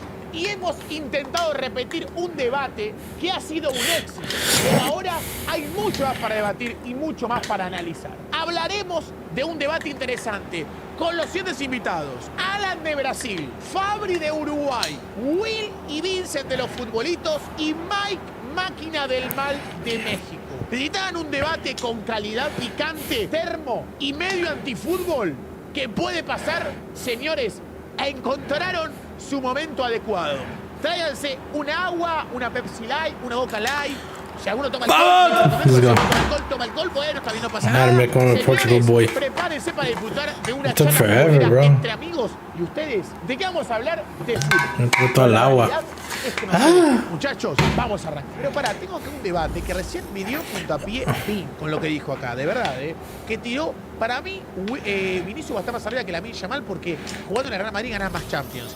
Puede ser un facto eso, pero yo voy a decir un dato para mí. Para mí la historia del fútbol es mucho más recordado el jugador que gana un mundial siendo clave que un jugador que gana 3 Champions siendo clave. Para mí, si Lamine Yamal, ese es un buen debate. Para mí, si Lamine Yamal gana un mundial con España, ponele, y gana una Champions, y viene y gana una Copa América y 4 Champions, me ha recordado a Lamine Yamal. ¿Cómo? ¿Entiendes lo que les quiero decir? O sea, tener un mundial para mí equivale a varias Champions. ¿Me explico? O sea, jugar en el Real Madrid para ganar una Champions. ¿Y si no fuiste importante en ese mundial, brother? Y si ganaste Champions y no es importante, brother, es lo mismo. Tiene Champions. Pero Vinicius ya no fue, Por nos acordemos de Arbeloa. Bueno, pero Arbeloa ganó campeón Champions y Mundial y no fue clave en ninguna de las dos. Ok, yo me pregunto si eso es importante. Ponele, por acá recién en una... O sea, sí, Giroud fue importante en el Mundial de Francia del 2018. Además, recordado que que Modric, que tiene 6 Champions. No, claramente no, pero porque Giroud no fue absolutamente clave en el Mundial. Yo creo que sea mega clave. Griezmann fue bastante clave en ese Mundial. Él lo quiere tirar a un jugador argentino. Jugador argentino. A ver, dale, Cobra, dale. No, boludo, en el chat ponen Götze, no, pelotudo, no. Aparte Götze es un gol del milagro, ese muerto. Yo lo que digo es el hecho de que para mí el Mundial... Bro, what the fuck? Shit. Knock the shit out of me. Fabri me banca, pero Mike no y Will no. Ese es el tema, porque siempre Mike sube sus TikToks en lo que dice: Cristiano Ronaldo es el máximo goleador en el torneo de más calidad del fútbol, que es la Champions League. Siempre dice es un bot NPC, entonces, ese es el tema. Come on, dude. Mentira, a ver, ¿no es el torneo de mayor calidad que hay? La Champions. ¿No es el torneo de mayor calidad? Saca esa madre. ¿Más que mundial? Claro. No, más que mundial no. No, en calidad futbolística, claro que sí. Como no, para mí mundial primero que la Champions. A ver, es pero más... en el mundial juega México, hermano, es imposible que sea. Juega Arabia Saudita, juega México, juega Australia. O sea, yo lo he dicho varias veces, o sea, comparen el camino que tuvo el Real Madrid cuando fue campeón de Champions y el camino que tuvo Argentina y no hay, o sea, ni siquiera hay paridad en la cuestión de qué jugador. Francia, bro, Francia. Mike, ¿tú crees que si el Madrid se enfrenta a Argentina, gana el Real Madrid? El Real Madrid no. el mundo. Hell no. Pero para, yo acá te pongo un problema, porque ese análisis es verdad, vos mirás el lado de esa manera. Y yo te digo que para Vinicius es más fácil jugar bien contra el City que contra Croacia en un mundial. ¿Qué opinas? Lo de Vinicius fue esa eliminación. Pero pregunto, para un jugador es más fácil, No, pero por el Real Madrid. Por el Real Madrid. Y déjame decirte que a Vini no se le hace bastante difícil jugar contra el City, porque cuando jugó en el 2022 le metió gol en el Etihad, le hizo asistencia también en casa. Después cuando jugó con el 2023 le metió con el Bernabéu. No es que a Vini se le hace difícil. Pero escuchame una cosa, y Yankee justamente va con razón a mi debate entonces. Dale, Yankee. Se agarra contra el City, pero no contra Croacia, no contra Holanda, no contra Paraguay. Contra Croacia lo sacan en eliminatoria tampoco. Hola gordito, hoy y te hace una criminalidad. La verdad no Claro. sabías mucho. ¿Entendés? Bueno, pero justamente ahí va el debate. Para vos, ¿qué es más difícil, romperla en una Champions o romperla en un Mundial? En el Mundial. Apa, bien visto. Romperla en una Champions, bro. En el Mundial la han roto jugadores, totalmente irrelevantes, como Forlán, como James Rodríguez, como el Chucky Lozano. Forlán irrelevante, pero Chucky no Lozano, ¿Cómo vas a decir Forlán irrelevante? ¿Qué estás hablando, atrevido? ¿Qué estás hablando? ¿Cómo vas a decir eso? Lavate la boca, ¿cómo vas a decir eso? ¡Lavate! O sea, es increíble como tú en todos aspectos demuestras que eres uruguayo. De hecho, el chiste, reaccionaste tarde, reaccionaste con delay, reaccionaste con atraso, como todo lo de Uruguay. Pues sí, realmente lo que yo pienso es que la Champions, coincido como dice Mike, es de más calidad. Y si es de más calidad, es más difícil. Los mismos jugadores son los que la rompen en la Champions. ¿Y adivina qué? Usualmente son los mismos jugadores que la rompen en la Champions, la rompen en el Mundial. ¿Vos decís? Generalmente los jugadores que la rompen en la Champions la rompen en el Mundial. ¿Sí? Se está metiendo un hoyo, la verdad, él solo. 3-7. Cristiano Ronaldo, güey. La rompe en mundiales. La rompió. ¿Qué es romper mundiales? ¿Qué es romper mundiales? Ganarlo, bro, ganarlo. Un jugador que tiene 901 goles y no tiene un solo gol en un mano a mano de un mundial, ¿no te parece raro que tiene 141 Champions y no tiene un solo gol? Le quedó un mundial todo. Pero, a ver, Will, yo lo que pienso es, porque acá todos nos dijeron, para vos, Alan, ¿qué más difícil, romper en un mundial o una Champions? Mundial, por el simple fato, a ver, que cada 4 años também, vamos ter entendimento isso. É mais difícil por isso, porque vós não podem falhar. E Champions League não, tu tem outra temporada, tu pode tentar em cada año, y cada 4 años es más complicado. Para mí... Si hago un torneo cada 30 años, pues es más difícil de ganarlo, ¿no? Este torneo en mi cuadra, no, cada 30 años... Mas Mike, desde que a FIFA inventou o futebol, é um patrimônio mundial. E vós sabem disso, desde 1930. Então, sempre a cada 4 anos, isso não quer dizer nada. É parte do sistema e da história. Marta. Um mundial, uma Copa do Mundo, cada Marta. Uma generação de cada país tem a oportunidade de pelear por um título mundial. Bajo ese mismo argumento. E quando vós... América, também com Pera. E quando vós agarram um equipe já armado com vários craques de vários países, vários craques. É fácil jogar também a Champions League, porque vós está também com vários craques. Agora, vai jogar na Copa do Mundo por tu país, com jogadores que ganhar Guimarães na espalda uma Copa do Mundo como isso, Ronaldo Nazário, é para poucos. Como isso, Pelé, é para poucos. Como isso, Maradona, é para poucos. Es más difícil jugar en la selección que en tu club. Para mí es más difícil jugar en la selección que en tu club. ¿Dónde hay más calidad? Fabri, como hizo quien de Uruguay, dijo Ronaldo Nazario, pero como hizo quien. Luis Suárez, padre. Luis Suárez no ganó un mundial. Salió campeón de América. Para, Luis Suárez tiene gol para mano en un mundial, Cristiano no. Ahí vamos con las mismas. Mira, con Cristiano Ronaldo no vamos a entrar en conversación de goles, ¿sí? Alguien que entra en No, pero conversación para, de yo goles. lo que siento es que acá, perdón. Luis Suárez, mejor jugador en selección que Cristiano Ronaldo por lejos, ¿no? Estamos todos de acuerdo. No, para, no sé. ¿Cómo que no? ¿Cómo que no? No. Estás hablando del máximo goleador en la historia de las selecciones. ¿Cómo va a ser mejor Luis Suárez? Loco, es tan Luis evidente. Suárez, tan infravalorado por muchos. Luis Suárez es un jugador infravalorado por varios. Pero el otro es el máximo goleador de selecciones y está en una selección de porquería que era Portugal antes de que llegara. O sea, antes de Cristiano Ronaldo, Portugal tenía 0. Wait, what the fuck? Ronaldo tiene 2. That's what I said. Dos grandes títulos. Y de hecho te lo voy a decir. I've never seen that. What the hell? La Euro y la Nations. Hermano, tú celebraste una finalísima ganando la Italia. No, por eso, pero ahí veo hay una doble vara ahí. Porque claro, cuando Messi gana la finalísima, torneo de mierda. Y está en la Nations League, gran título, aura. Eso es lo que siento, medio como que que la- raro. la- El otro es un torneo la largo Nations y el League. otro es un torneo de invento. Bueno, bien. La Nations League, una Eurocopa extendida. Pero perdón, ayer el América de Mike ganó, no sé, la Copa de los Campeones, recampeones. Y vos este subir un campeón. Y Messi le ganó al campeón de Europa, Italia. ¿Por qué Por no eso, vale? papi, a ver, porque la América pues ya ganó un chingo de cosas. Ayer ganó otra cosa, pues ni modo que no celebre, ni modo que diga, ay no. Tú como estás acostumbrado a que Boca no gana nada en los últimos años, no sabes lo que es decir, mi equipo es campeón. Pero como el mío, en el último año ha ganado 5 títulos, puedo festejar cada uno de ellos. Y Espérate, sí, el Mike, ¿se América puede, es decir, campeón. se puede decir que en los últimos 5 años el América ha sido bastante superior a Boca. Sí, el América es más que Boca los últimos 5 años. ¿Y esta Mikey para cuándo la ganas? ¿Esta Mikey para cuándo? Y la última vez, el último partido oficial entre Boca y el América lo ganó el América. El único título que se ha disputado en una final, América-Boca Juniors, la ganó el América, 1976. El América. Perdón, ¿Qué año, Mike? ¿Qué En la año? Libertadores año? 2000 le ganamos 1976. semifinales y le ganamos y se fueron llorando todos ahí en la cancha en 2000. Pero el partido de vuelta lo ganamos nosotros, o sea, el último partido oficial lo ganamos nosotros. Acá te voy a meter Yo nunca doble he ido a la domada, porque eliminatoria. ganó al América, le gané al Palmeiras y después fue una final contra el Madrid y le gané. Facto. Quedó congelado. ¿A quién no más sacó del Madrid? A los dominicanos. Quedó congelado. Y claro. Está Mikey. Respeta eso. Ahí está. Respeta al que tiene el nombre de todo el continente.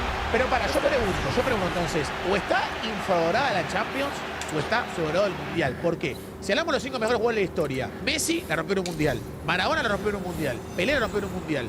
¿Quién se consideró el mejor 9 de la historia? Ronaldo Nazario. ¿La rompió en la Champions? Probablemente no, la rompió más en los Mundiales. And you know ¿Por he's qué in está tan freaking arriba en los 14. Mundiales y no tanto en las Champions, por ejemplo? No nos olvidemos que Forlán fue el mejor. No nos olvidemos que Forlán fue el mejor de 2010, No nos olvidemos. Deja de meter uruguayos en todas las conversaciones. Nada tienen que hacer los uruguayos en la conversación de los mejores del mundo. ¿Cómo que? ¿Pero por qué fue el mejor en Mundial 2010? Fue el mejor. ¿Por qué no hay que decirlo? Hay que decirlo. Sabía dominar la jaula. Ah, Pero I need a him. ver, la realidad es que se está sobrevalorado. El Mundial obviamente es el torneo de mayor expectativa, pero sí está sobrevalorado. O sea, no tiene tanta calidad. Tiene tanta calidad. Oh, let's go. Mexicano, dale, dejate romper los huevos, ¿no? Fuck, it's second on Jay. En realidad no es tan bueno. Tú te pones a ver, o sea, te pones a ver la calidad de los equipos que juegan el Mundial, no tiene nada que ver con los que juegan la Champions. En calidad no está ahí, no son.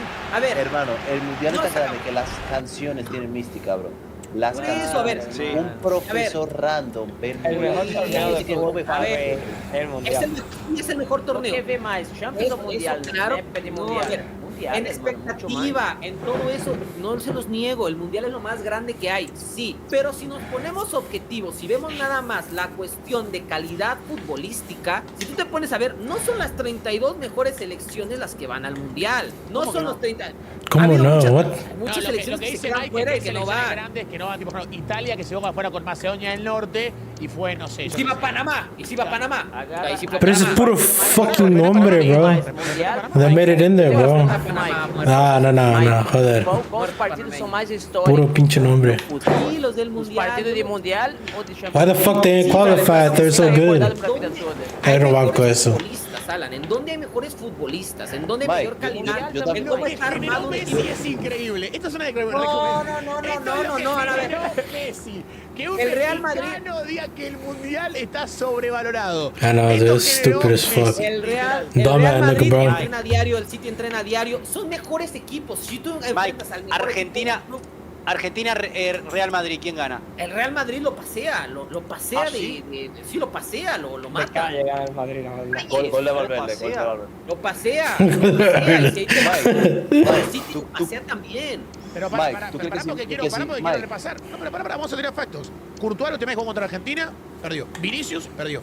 Valverde, en casi todos los partidos, Pero no pierde. es Rodrigo, perdió. con el Real Madrid. Pero seguimos si querés. Mendy perdió. Con el Real Madrid, no, pero el Real Madrid Militao, le gana a Argentina caminando le gana el Real Madrid a Argentina, caminando. Mike, ¿tú crees que si México jugara a la Champions League llegaría ¿Llegaré a dónde? Me perdí. a cuartos de finales? Si México jugara a la Champions League. Llegaría a octavos. Con el nuevo formato, ¿tú estás seguro? ¿Estás seguro? Llegamos a octavos. Campeonando con Real Madrid. Yo no sé si México le gana a Slavia Praga, la verdad. Caminando, papi, caminando. Pero, a ver, para Mike, pero no entiendo acá porque esto fue muy fuerte. O sea, para vos el Mundial está sobrevalorado desde el punto de vista de la competición. En calidad, o sea, exactamente. Mike, di tu top 3. Mike, di tu top 3 en base a calidad torneos de fútbol. En base a calidad, pura calidad de fútbol. Top 3 torneos. Champions, 1. Conca Champions. Premier 2, Mundial 3.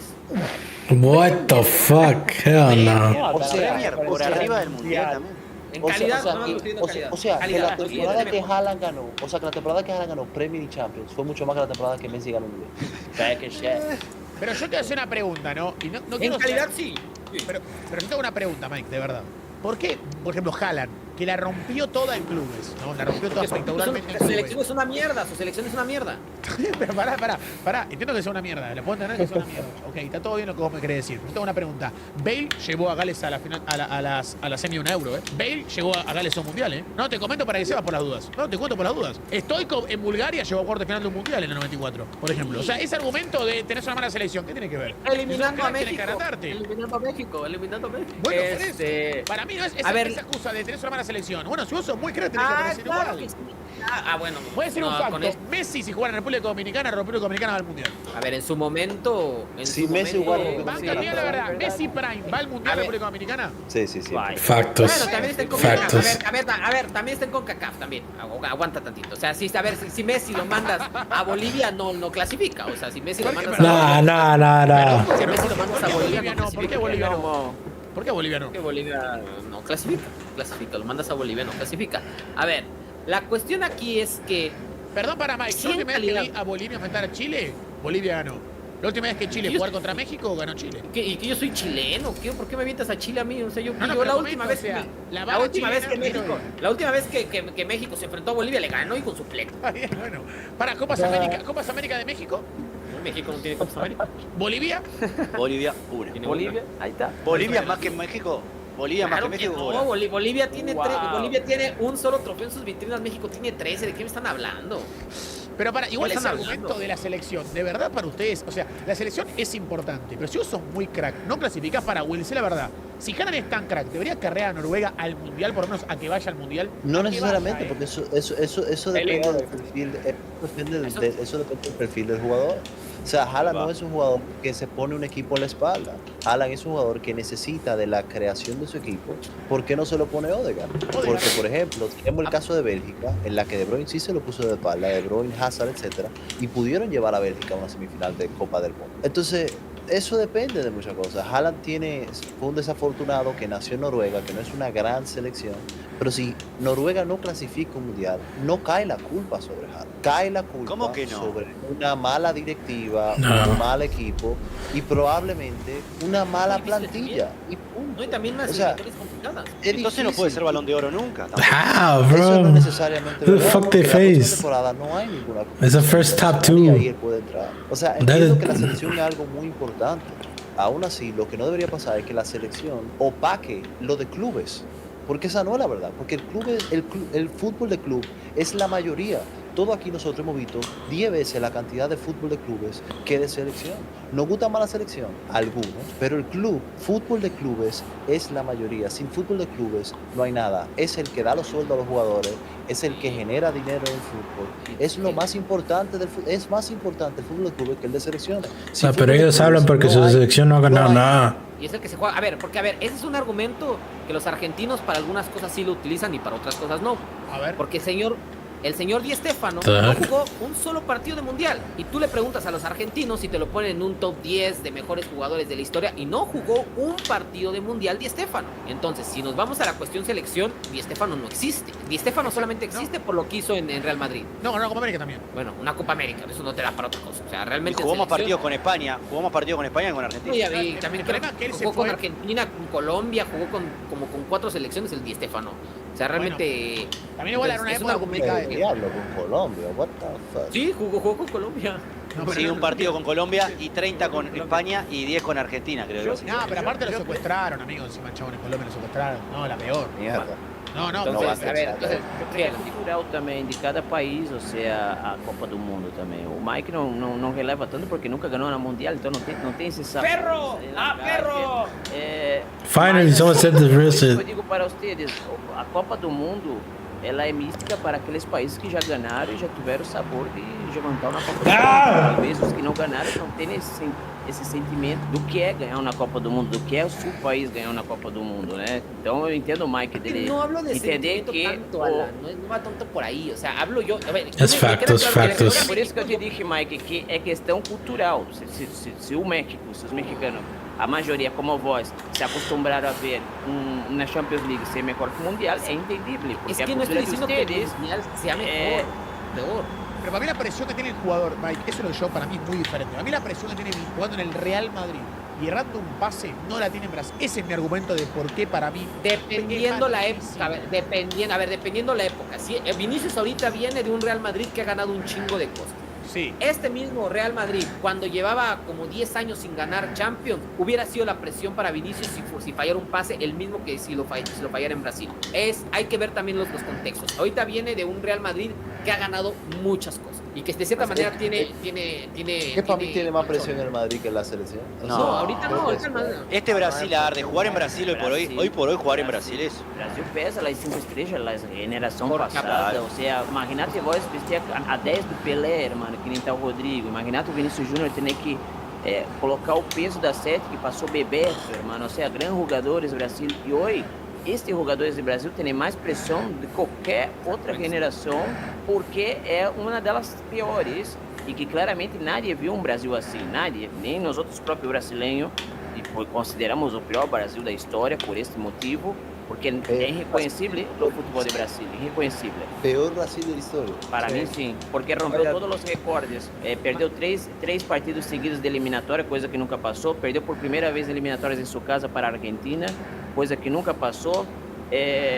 Isso na Copa América nefasta, não isso na Copa América digna da altura do Brasil. Lo eliminó Uruguai. Entende? E jogando mal, né? Porque na verdade o Uruguai também depois, ellos por ellos, foi eliminado na semi. E tu havia dito que ia ser campeão. Iba a ser campeão. Yo te eliminé. Pero te dou una Copa por eliminación acá, mira, toma. Pero te eliminé. Copa de eliminación. Sudamericano, también es otra cosa, que esto quizás Willy Vince no se van a bancar, pero para mí el sudamericano, el jugador sudamericano, siente mucho más la selección que el club. Y eso hace que le juegue en contra muchas veces. ¿Me entiendes lo que te quiero decir? Por eso eu creio que o Vinícius saiu muito temprano também da coisa. Não, Vini, isso prejudicou. Não, mas o tema do. Eu digo o tema do Vini que eu sinto, não sei vocês, mas sinto isso e pode estar equivocado, mas é uma coisa que quero pôr na mesa. Para mim, é a questão de que Vinícius se acostumou com o futebol europeu. É diferente do futebol sul-americano. O futebol sul-americano é muito mais pegado. Tu vê que o Vinícius chega aqui e já tem 2, 3 arriba. E o futebol europeu te dá espaço para vos jogar, entende? Sí, pero el fútbol europeo no le da tanto espacio a Vini. O sea, sí, tampoco deja de hablar bien. Sí, pero Vini es de los jugadores más marcados del fútbol. Vini, sí, pero acá es complicado. Sudamérica es muy complicado. Ah, no, pero si fuera mejor lo pudiera hacer. No, na pelota. Dude, this is so stupid arguments. A Messi que le daban flores o que putas, bro. Ao contrário, você vai ao reverso, então vamos dar um exemplo, o tipo chega pegando com tudo, Vinícius cai, ele não vai dar nada, segue pelota, ou seja, então isso aí que podia ser uma falta em Europa. Quem? Brasil. Para nada, hermano. Quem Hell no, nah. Que difícil. Dale. Tá, explicar-me em que fomos ajudados pela arbitragem. Diz-me em alguma coisa, dê-me factos então. Mira, los equipos grandes. La historia de Brasil siempre estuvo ayudada por árbitros. A história pode ter envidia de Brasil, Fabre. Envidia no, pero fue ayudada, eso es verdad. What the fuck? ¿Qué quiere decir algo, Vince? Que lo voté sin Fue querer. poderosa, Brasil fue poderosa. Brasil fue poderosa. Fue poderosa. Ni una carta, ¿Para qué una tarjeta. Vince quiere decir un facto. ¿Qué quiere decir, Vince? Que te acordé, perdón, amigo. ¿Te acordás que te corté? Te iba a decir, Brasil está tan mal que Dominicana tiene mejores laterales. Valdés y Junior Firpo son mejores laterales que lo que tiene Brasil ahora mismo. Son facts. Loco, es un puto fact, loco. That's a puto fact. That is a puto fact. O Brasil tá mal de lateral, isso é verdade. Isso é verdade. Pra quem tu Loco, os Dominicana tiene dos laterales izquierdos mejor que la selección que en algún día sacó a Roberto Carlos, que en algún día sacó. O sea, Valdés y Junior Firpo son dos laterales izquierdos que Dominicana tiene. O sea, Dominicana tiene mejor lateral izquierdo que Brasil. Pará. De Uruguay. Pero para Lino. Uruguay no. Uruguai, Espanha. ¿Lino cuenta como lateral? ¿Lino cuenta como lateral? ¿O no? Samuel Lino. Lino. Sí. Aunque cuente como lateral. Lino no es más que Firpo. Ah, Brasil tá... Loco, espérate. ¿A quién tú prefieres a cobrar? ¿A Alejandro Valdés o a Tagliafico? Dale. Ligeramente Valde. O sea, Dominicana tiene el mejor lateral izquierdo en esta. Muy bien, sí, la verdad, Dominicana está sólido. Está muy bien. ¿Hay chance de ver a Dominicana en el Mundial? ¿Hay chances reales? Bueno, lo vimos en los Juegos Olímpicos que participó Brasil. Brasil participó, no, quedó afuera. Argentina le dejó fuera. ¿Participó México? No. ¿Participó Uruguay? No. Uruguai desde 1930 não participa do Uruguai. Uruguay ganó dos igual, respetamos que Uruguay ganó dos. Uruguay es 4 veces campeón del mundo. O sea, do Hércules, literalmente Dominicana participó en los Olímpicos, participó en el Mundial Sub-20 y está a 2 victorias en eliminatorias de CONCACAF para clasificar a la Copa Oro por primera vez en su historia. Copa Oro a la que va, ¿quiénes se lo llaman? Va España. Francia sí. Va Egipto, va Senegal, Güey, va o sea, Japón, va Uruguay, güey, va Colombia y no va Argentina, gracias a Dios. ¿Por qué no va Argentina, amigo? ¿Cómo no va a ir Messi a un torneo? ¿Cómo no No va los Messi a un queremos. torneo? No los queremos, son personas no gratas aquí en CONCACAF, sabemos. ¿Y dónde va a ser? ¿En qué año es? 2025 en Estados Unidos. Tenemos que ir para allá. Aquí todos tienen visa americana. Papi, Sí. ahí nos vemos allá. Menos la cobra porque él no va, él no está en la Copa América. Ya Él lo va a estoy consiguiendo, pero... No, pero sí, gente, pero ustedes saben que él nos va a farmear los views y nos va a invitar a como siempre. O sea, ustedes saben que esto va a pasar. Igual me rinde, voy a hacer un debate con vos y con Vince post derrota de República Dominicana, como dice con Mike. ¿Te imaginas? Y que México Dominicana o Uruguay RD y que quede 0-0, 1-1. Nosotros le metimos gol a España en los Olímpicos, casi le ganamos. Es verdad, amigo, es verdad, es un fact, amigo. Guarda ¿puede ser que el futuro del fútbol República Dominicana es mejor que el de Uruguay? Para vos, Will. Bueno, nosotros participamos en el mundial que participó Bailo en su patio. ¿Sí o no, Fabio? Obvio.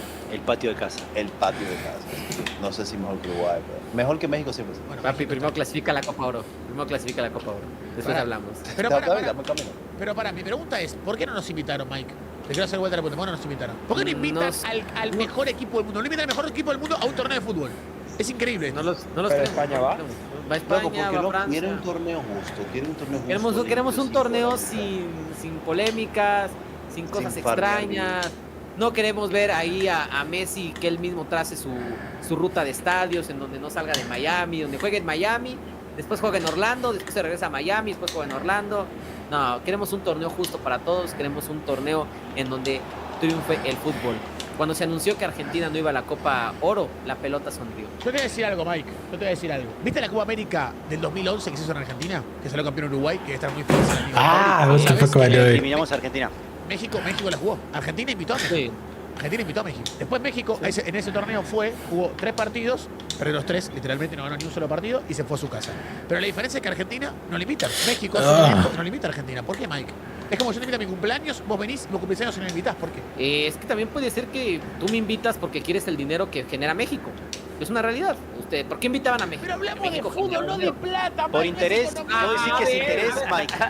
Decir que por interés. Ustedes los invitaron por interés, exactamente. O sea, nosotros nos invitaban por interés porque México es un gran público. O sea, porque México no juega gran mercado. por interés, então. Es un gran mercado, genera mucho dinero. What the Por fútbol. I missed that. Si fuera por fútbol, invitarían a Alemania, invitarían a España. Invitan a México. Pero vos decís que México en 2010 no era un gran equipo, Mike. ¿Sabes cuál es el problema? En 2011, México, cuando va a Copa Oro, va a Copa América, al mismo tiempo está jugando Copa Oro y con CONCACAF obliga a México a llevar sus mejores jugadores a Copa Oro, entonces lleva una selección sub-23 a la Copa Oro de 2011. Entonces realmente, pues ¿para qué íbamos? ¿Para qué le...? O sea, yo por eso, cuando decían que México iba a regresar a la Copa América, dije, ¿para qué queremos regresar si no vamos a mandar a los mejores jugadores? Que ya nos dimos cuenta que mandando a los mejores también valemos para pura madre. Pero en ese momento México no estaba tan mal, venía de hacer un mundial decoroso. En el 2010 se clasifica a octavos de final, nos elimina otra vez por trampa a Argentina. Por trampa, bro, me zamparon 3. What the fuck? ¿Era fuera de lugar, sí o no? Era fuera de lugar, pero después un golazo de Tevez espectacular. 3-1 le ganamos, dale. El partido era parejo hasta que el árbitro rompió la concentración de los mexicanos dándoles un gol que no era válido. Qué raro. Llora más, bro. What the hell? Pero quieres ganar con el conejo en el arco. Welcome back to the Zach Jello channel, ladies and gentlemen. It is, of course, a Friday, and we are going to be talking about transfers, even though it's not the transfer that you can see by the title. Joining me today, Henry Hill, fellas. How are you doing, Henners? Good. I don't know why you haven't called this the Zach Jibber Jabber. Yeah, there were a few comments. Football Jibber Jabber. Football Jibber Jabber. Nothing stood out to me just yet. Nothing stood out to me just yet. Yes. So again, try that. Just see how it feels. Welcome back to. What was it? Zach Jellab's Jibber Jabber. Welcome back to Zach Jellab's Jibber Jalaba. Yeah. Jibber Jalaba. Jibber Zach Jalaba. Doesn't quite flow the tongue. We'll keep thinking. Again, keep getting your suggestions down below. And make sure you're subscribing to the channel for more. We need a score. Patrick and Charlton, any ideas for the name? How have you been? I don't have any ideas for the name. But like, you know, I think all these names are always crap. Like when Sunday Vibes was the name, I remember when that was first put to me, I was like, I hate that name. It was actually Holder. It was a Holder, wasn't it? It was a Holder. I thought we just got it Sunday Vibes. No, I think Chris. No, I thought Chris was like pushing it quite hard. It was Chris' idea, and I was like, and I said to him at the time, I was like, this name sucks. I hate this name, and I still think it sucks. But like, that doesn't stop it catching up. Yeah. The most liked name was Zach's Zippity Zozo Dojo of Football Takes. I hate that. Not fan of that one? No, I don't think that person's banned from watching the channel. Football Jibber Jalabber it is. It was not me. Okay, leave comments again, keep going, and you know what, next week, instead of quick fire questions, we'll do putting them to the boys, and we'll vote on which ones. If we get all 3 votes of yes, we'll go with that. Right, so that will never happen. It's like perfect. You never have to do anything. Literally. We'll see. But as you guys can see by the title of this video, we're quite well into the Premier League season now. A good few games have passed, and I think it's time to look at the new signings that joined in the recent summer transfer window and see how they're getting on. We're basically going to say whether they have had a hit or they have had a miss so far. You've had a miss. Did you ask Henry how it is? Did he ask you? Or just ask me? I asked Henry how he was. I did. I'm a hit today. I'm a hit back with you two. So I've had a hit. He's had a hit. Okay, exactly. God damn. We're going to every single transfer. Oh fuck. But oh my gosh, she laid my ass out. It could be a long video. Okay, without further ado, let's kick things off with Arsenal. Who obviously had ended up being a little bit of a busy window, especially on deadline day. But first off, we'll talk about the Italian, who's probably we've seen featured the most so far out of Arsenal's transfers in the summer. Riccardo Calafiori, brought in from Bologna and for around 45 million euros. I am going to do this through euros. I'm looking at transfer market. Fuck. Work it out for yourself. It's not too difficult. Calafiori, has he been a hit or has he been a miss? Has only just started his first game against Manchester City. Played against left back. What do you think so far, fellas? Go on, Pat. I mean, the problem with this is that like it's hard to separate it from like what I expect last fuck because he hasn't really done much. Yeah. Scored a goal against Man City. That is great. Good and, goal. You know, he played away at Atalanta, where Arsenal kept a clean sheet. Arsenal's defence, you know, when you actually look at it 11 versus 11, like Arsenal's defence has still been pretty excellent this season. Yeah. Even before Okay, so obviously in the second half of the Man City game, like, it was just kind of a weird training exercise. But actually, after the goal, Arsenal really grew into that game. I was impressed. Like, when Arsenal went in 2-1 up at half-time, they were a bit lucky as in it was probably more like a 1-1 game. But Arsenal had really grown into the game, had really caused problems. Martinelli was getting behind Walker, causing problems from set pieces. And I do think Calafiori was definitely a part of that. He's looked good when he's played. However, like, has he justified like a £45 million price tag like so far? No, obviously not. However, I do think this is an upgrade in defensive personnel. Even last night, you know, you look at like Bolton in the League Cup. Arsenal were able to rest Gabriel and Saliba and play Kivior. Yeah, they played Kivior and Calafiori.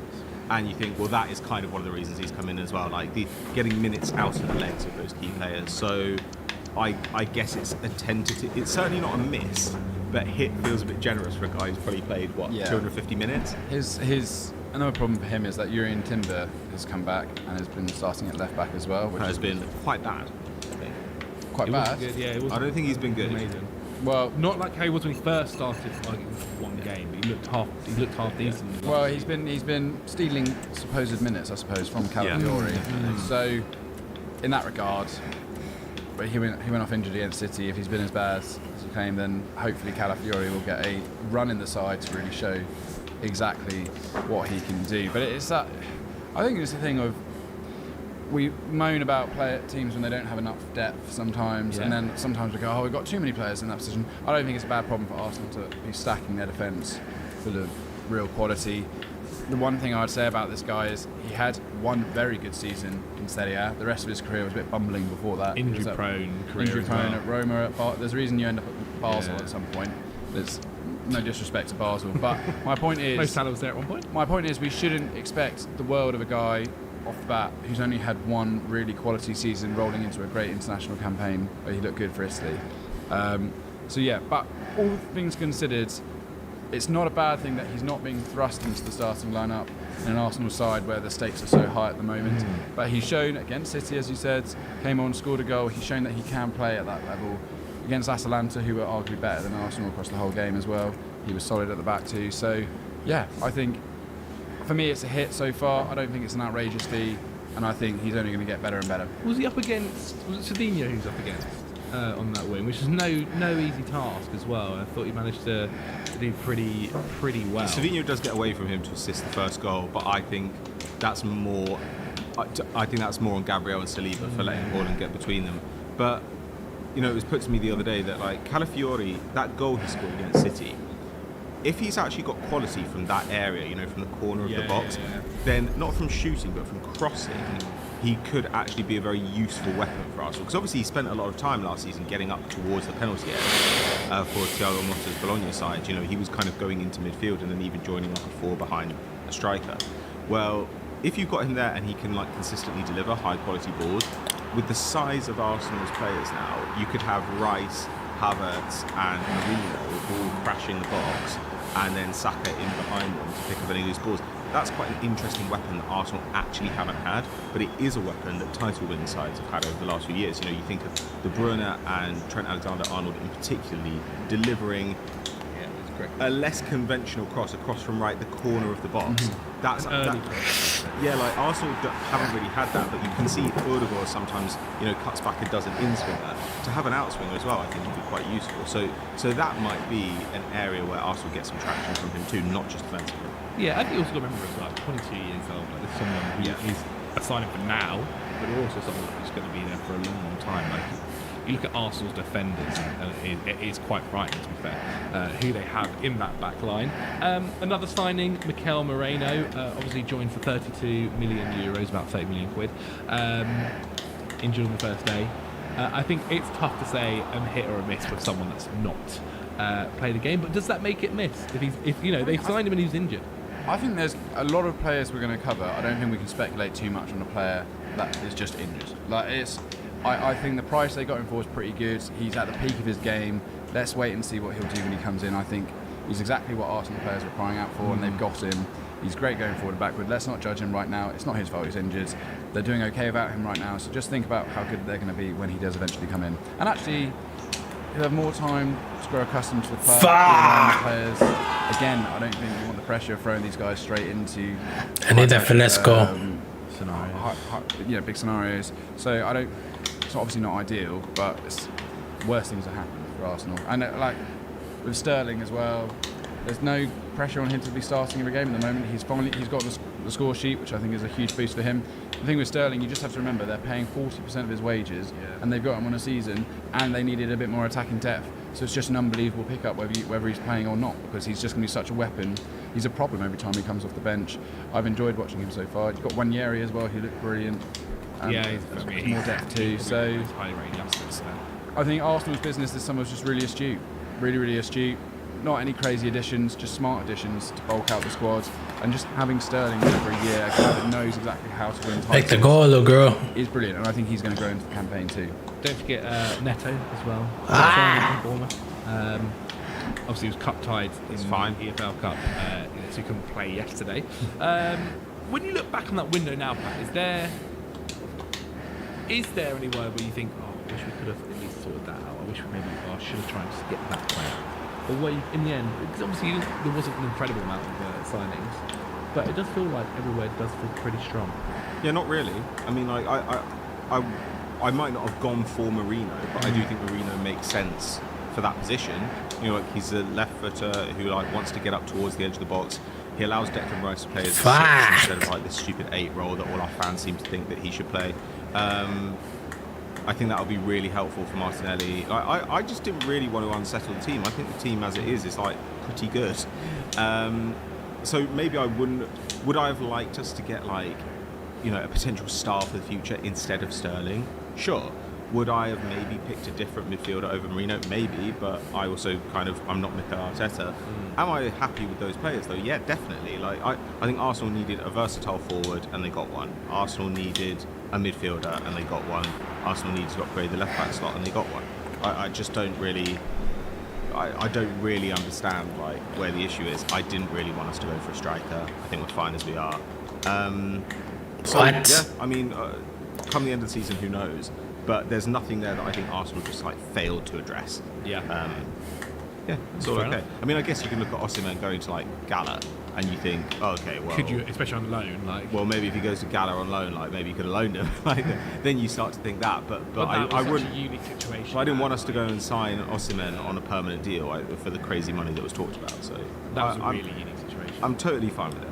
Okay, fair enough. Well, let's move on to Aston Villa then, and talk about someone who I think probably does have to go in the hit category. Amadou Onana obviously signed from Everton to Aston Villa, around 55 million quid, I think it was, about nearly 60 million euros, and has so far started really well for them. I mean, he's obviously been a bit of a goal threat for them, especially from set pieces, which they've looked to have improved on, and added, especially like kind of replacing. He has essentially replaced Douglas Luiz, and when you look at when he's in the box compared to him, it's very, very different. What do you make of Onana's start then for Villa, Henry? Looking at the most expensive transfers that happened this summer, I think he is the best, most successful of the top level additions. Coop Miners as well, maybe going to Juventus, but we're just focusing on the Premier League here. Almost England, up to the injury. Very true. Solanke, Yoro, Neto, these are only 3 players that, according to Transfer Marks, cost more money. We'll get there. Cost more money than Onana. He's been so seamless the way that he's fitted into a Villa side that are looking very good again. I watched them against young boys. I know it's not like a huge reflection, but they look completely as if they belonged in a top European competition. They dominated young boys. Pat's right about Tielemans growing in stature, and it almost makes complete sense that they'd lose Luiz and Tielemans. He was always a good player. He just couldn't break into that side at that moment in time, and I just think having Onana alongside him really complements him well. Yeah, as you said, he's a threat in the box. He's scored goals. I was watching his interaction with the fans after the young boys game. They love him. Yeah. He just seems like a great addition to have, and it was always a weird one when he moved to Everton because he was linked with all these good sides, and then Everton just kind of obviously just went, we'll give you that money, and then they were like, well, yeah, sure. He's now in a progressive, in a sort of dominating team. Suits him. Under an incredible man. Well, as in, he's not playing at Everton anymore. Yeah. He's in a team fighting for titles under an amazing manager. I think really, really positive for Onana, and I think someone like Emery's going to get the best out of him. So, although I do think their fee is big, it says here 59 million euros. That is a big fee. It's a huge fee. He currently hasn't put a foot wrong. 3 goals, 2 in the league. Dang, he's got that much stamina. That's crazy. Again, we haven't seen him play against young boys. I think they've got Bayern Munich next. That'll be an interesting test for him. That's for sure. I'm trying to think in the Arsenal game if he played well. A little bit me thinks that he maybe got overran a little bit. I can't quite remember it exactly. He was okay. I don't think he was like a significant problem for them. I think Arsenal's game plan also kind of changed last minute that game, right? Because Jesus got injured, and I think their plan was probably to play Havertz deeper, which would have been maybe more of a problem for Onana. Then you'd have had him having to track Havertz. But like he certainly looks at home in that side. You know, from just like a personal development point of view, he's getting to do slightly less because he's just got better teammates. So it's not like at Everton where it was like, please do everything in midfield because nobody else is competent. So his passing, you know, you've seen a bit less kind of ambition in his passing this season. It was never like considered amazing, his passing. Yeah, but he's young enough that it had plenty of room to develop. Okay. Well, now you're alongside Tielemans, and it's like, well, obviously we want Tielemans to be on the ball, like instead of you. So from that point of view, maybe that side of his game might never develop to a crate as high as it could have gone because he's not going to be asked to do it. He's playing much more like a defensive midfielder who then is able to get forward sometimes. That's totally fine. But it's interesting that like that is now a different sort of player he'd turn into than, you know, when he was with, say, Arsenal or something. You thought, well, or United, if he'd gone there, he might have turned into a different kind of player. But certainly we like the signing, and it's clearly good. And like the defence has been, you know, not stellar, but like better than it was last season. Because last season, as much as people love Douglas Luiz, you have to accept the fact that the defence last season was appalling for a Champions League side. I think it's a clear improvement. Yeah, definitely in the hit category. Henry, go on, just before comments, say anything. Elise has been amazing for Bayern Munich. He's been brilliant. I think he got 2 goals and 2 assists last week alone. And I think Endrick has been pretty fun at Real Madrid. Endrick has been phenomenal. The goal he scores in the Champions League is so funny because, like, in my head, I'll be thinking as a coach, why are you shooting? Like you got Mbappe making the run on the left. Well, I think was it Vinny on the right making the run, and he decides to have this shot. But he does get some crazy power behind it. I mean, he's definitely he's been really fun. His whole look's pretty cool. He just looks unbelievably relaxed out there. Yeah. And now Mbappe's injured. I'm hoping they're going to just play Endrick through the middle for a few games. But yeah, sorry, I just thought I should say. And Toe's been crap, put in yet. Hardly got a minute. So good luck rotting at the Allianz. So just to touch on that Villa thing, I just looked it up. Villa last season were conceding like 1.6 XG a game, which is god awful. And I'd say you're lucky to make the Champions League with a defence that bad. And this season they're conceding 1 XG a game. So I don't know if that'll necessarily last. You know, like the hard games they've played have maybe come more at home, but like they look better. They just look better. They did exactly what they should have done this summer, which is upgrade the areas that we thought were weak. And now they're in the top 4 again, and they've got a chance to like really kick on, given the kind of mess around them. Martinez as well, I thought, has been a little bit poor actually. He's made a couple of mistakes this year. He's an idiot. Someone who's considered the best goalkeeper in the world. Oath. Yeah, like he's definitely made a few errors. Doogie said it right. Not even top 10. Oh yeah, it's definitely not top 10. Definitely not top 10. Who else have we got to talk about Villa? Yeah, Barkley, sorry. Ian Maatsen. Hardly played. Yeah, 107 minutes actually, but they did spend a lot of money on him. They did spend a lot of Isn't money. Isn't he getting locked out by Luca Dean right now? Well, essentially, yeah. They spent over 40 million euros for him. I think that might possibly be rising too as well. But it's a lot of money to spend on someone, and then I guess not spark. Right, it goes in with Lucas Dean last time though. With who's the left back that's gone to Forest? Moreno. Moreno. Yeah. It kind of happened then. They brought him in with the idea of okay, he'll be the one to replace Dean. Well, got the hat trick here. It touches on what Pat's talking about. Who's in that better defensive fullback? Yeah. And it's probably Luca Dean. Like, and Dean does also offer you stuff going forward. Yeah, he can. He's got a wicked left foot. So I think Emery's looked at this and gone, hold on a second. Maatsen is more of a flying wing back. and perhaps in certain games it's just better to show up the defence. That's why I think. I mean, Luca Dini's just been around for a very, very long time, played at a very high level. I'm not surprised to see him keeping Maatsen out, but I think Maatsen will grow into it. They did pay a lot of money for Maatsen, though. They did. I also think you just don't want to turn over the whole team at once. Like, Onana had to come in for Luiz, right? But then you've got, you know, like Rodgers playing more as well. Like, you obviously had like Diaby went out. Like, there's changeover that had to happen. Yeah. I don't think you necessarily want to put in like 5 new starters, and especially in defence. You kind of want your defenders to be bedded in before they're playing. You know, like Arsenal, the same with Calafiori, right? Like, I think the plan was when you know the system, until you know the system, a guy who's less talented than you but knows what to do is better. Yeah. And then you'll get the pace. So I'm totally believe that Maatsen will start seeing minutes. Yeah.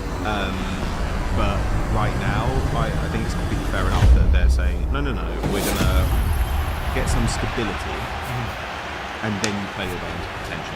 I think that's like the best way to do it, especially in, say, central defensive midfield positions and in the back line. Okay. Well, I mean, looking at the few of the others... Chucking a forward in isn't that risky. Cameron Archer, Philogene, Willing Jr., Rick Dobbin. Loan. Willing Jr.'s out on loan. Okay. Scored a good goal. Philogene, no one cares about. They really wanted them. Cameron Archer, obviously, they bought him as well. I mean, the only other one... But he went straight back out. Ross Barkley. No, he's just a good squad player. Just a man who's there. It's fine. Okay. I like Ross Barkley, and I'm absolutely buzzing that he's playing. It's hard to miss on something like that. Yeah, especially he's just like cheap as well. £5 million experienced head. Yeah, depth. Like, how do you miss? Yeah, I mean, Dahoud from Henry's call last year is probably the best I've ever seen. What? When you said Dahoud on a free is a bad transfer. He's crap. And ended up being right. He went on loan by the January. He hasn't been good since he was at Gladbach. Yeah, when he was about 22. I think he's now... They mocked me, Zach. Hasn't he gone back to Germany now as well? He's at like Eintracht or something. Yeah. Crap. So the last time he was good was under Lucien Favre. Okay, then. Let's talk about Bournemouth, because Evan Nilsson was their most expensive signing. 37 million euros. His problem is he looked great in the first game. He was really busy in the first game. His problem is he just hasn't scored yet, and that is seeping into his confidence. As well. The penalty was so bad. You saw him, that stupid stuttery run-up, which players do. It was telegraphed. It was awful. I think sometimes as a striker, you just need to get... I was like, how do I have Shaka twice? Running, and he hasn't got it so far. And that's coincided with Bournemouth not actually getting the results that everyone, that their performances deserve. They got rolled over by Liverpool. Again, like, they're good at creating chances, but they need a striker. And the problem is Solanke... This is showing how important Solanke was to that system, putting away these moments and opportunities. They're still creating all the chances, but they now don't have someone confident enough to put the ball in the back of the net. And we're seeing like Tavernier having to bomb forward and take pot shots from distance. I'm not worried about Bournemouth, because this is like last year when they were a bit rubbish at the start, but at least they look quite good and losing games and drawing games. They will pick up points eventually, but even Nilsson desperately needs that first goal. They had to spend the money on someone. I don't know. It's not like everyone went, oh yeah, Ivan Nilsson's the guy they should go get. I don't think that was a general consensus in terms of the big strikers in Europe worth spending 40 million euros on. It's still fun. The fact that Bournemouth can go and buy Porto's main striker is still pretty funky. However, he needs... yes, really, Pat is right. In that instance, spend less money, pay the wages, and buy Nketiah, because he will score you goals. And Nketiah has been extremely good, I think, so far. But anyway, yeah, I completely agree. I think Henry's absolutely nailed it. Like, I don't think it necessarily means though that Evan Nilsson won't come good, because I think Bournemouth are pretty good. I think just to cover him quickly, I think Sinisterra hasn't played very much, but has been excellent when he's played. Played under two full 90s, but he's got 2 goal involvements and has looked. Was there last season as well, wasn't he? On loan, I think. But he's like a permanent job now. Yeah. Like, so Sinisterra, good.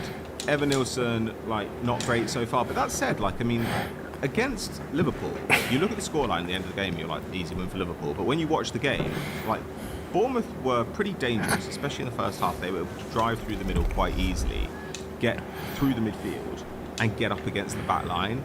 And they could easily, if he just holds his run, it's Semenya, right? Yeah. If he just holds his run, then like they're 1-0 up really early on, and they ended up with 19 shots, the same as Liverpool in that game. Now I'm not saying that like they deserve to like get something out of it, but I'm saying like they showed in that game that they can be dangerous. In the Chelsea game, they were clearly the better side. Like Bournemouth have been pretty decent so far, and I think that they will create chances for their centre forward because like Dominic Solanke is not a guy who like picks it up outside the box, beats two guys, and bangs it in the top corner. Dominic Solanke is like a tap-in merchant, and I mean that in a really good way. Getting in positions for tap-in is literally the most valuable thing you can do in football.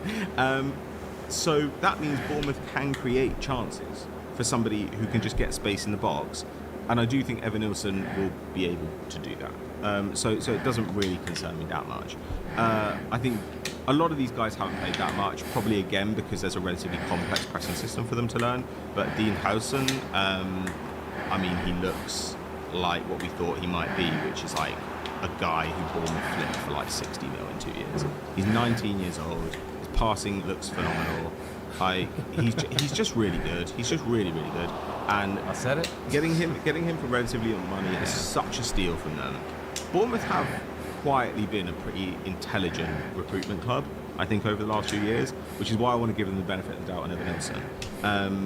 But Howson in particular, I think, is like a cultured passing centre-back who's still a teenager, and now he hasn't got many minutes so far, but he's going to get minutes this season in the most competitive league in the world as a teenager. That is still very unusual. And great system as well. Man, I think he's a really exciting prospect. Henry's love child. Arreo as well, so they brought him from Barcelona. He's been actually not too bad. He's played a decent few games for them. Arreo, the right back for them. I think he's out of all the signings, probably played some of the most. Hit. He looks pretty good. Huge hit. Top 10. Yeah, he has. They also brought in Kepa Arrizabalaga on loan. Yeah. I thought against Liverpool. He was cool when he came running out and he was at fault. He just freaks out a bit. He just freaks out a bit when he's under that pressure. I still think he's a good goalkeeper, and I think he's just hamstrung by a high price tag. I don't think he can be much worse than. Well, he makes some good saves against Liverpool. It was just that one. It was just panic. that first one. He just panics. It's like the worst. It's one of the worst positions on the pitch to be like a panic. And but that said, like he's crazy. It's like he's the keeper. Bournemouth don't care. He's a good instinctive save. He's a great reactions keeper. Like he's a great reaction, and like when he can't think. But like, when he doesn't have time to think, he's like. Yeah, his error against Liverpool was just like that's. I think the issue is when you hit Kepa, these like, errors always keep coming up, and that's a bit of an issue to have when you're a keeper. But we'll see what happens with that. So, just roughly, Bournemouth. So how many teams have we done? 15? We've done 16? 3, so let's get a move on. Let's get a move on then.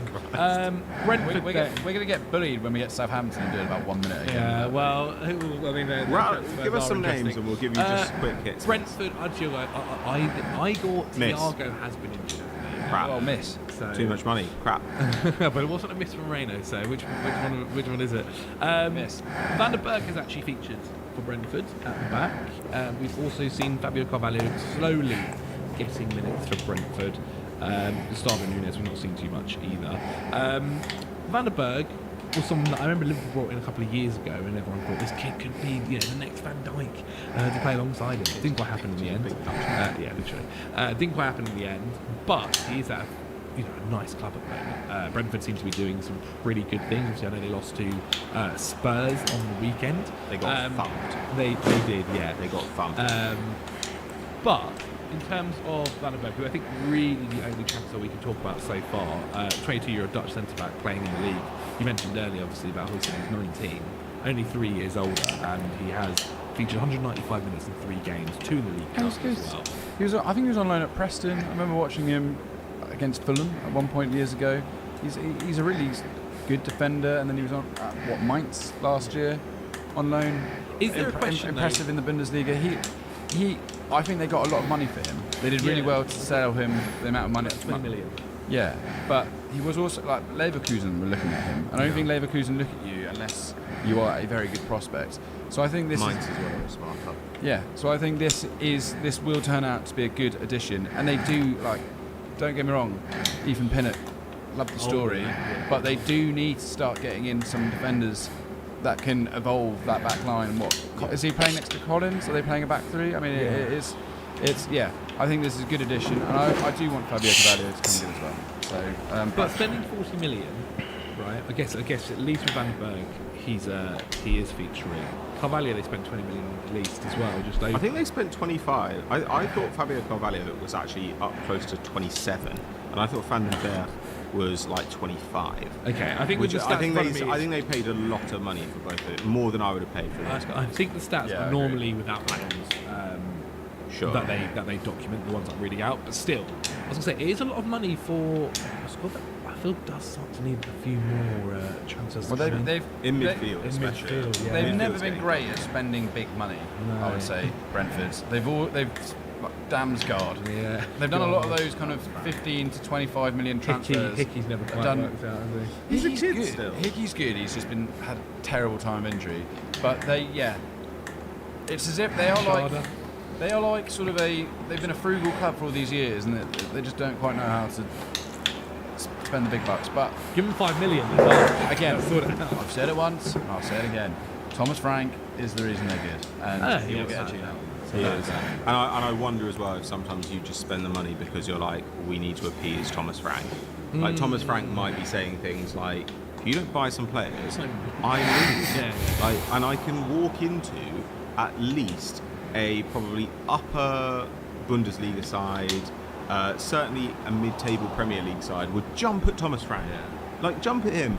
There are so many teams in the league that I would just immediately take Thomas Frank. I think he's fantastic. There is a bit of me that starts to think when will a team jump on him? If it hasn't happened yet, it's actually quite surprising. Because he's shown this now for numerous seasons that he is a capable manager. I think he's going to Dortmund. I think he could do. Yeah, but Dortmund had the position up this summer, and no one went for him. Like Spurs, when they were looking at it with Ange, and obviously Chelsea never went for him. Yeah, but if he's got a contract, you might have to pay compensation, and Bundesliga clubs aren't going to want to do that. That's partially a factor. Also, the other factor is that an upper mid-table side, kind of or an ambitious Bundesliga side, they want a lot of possession.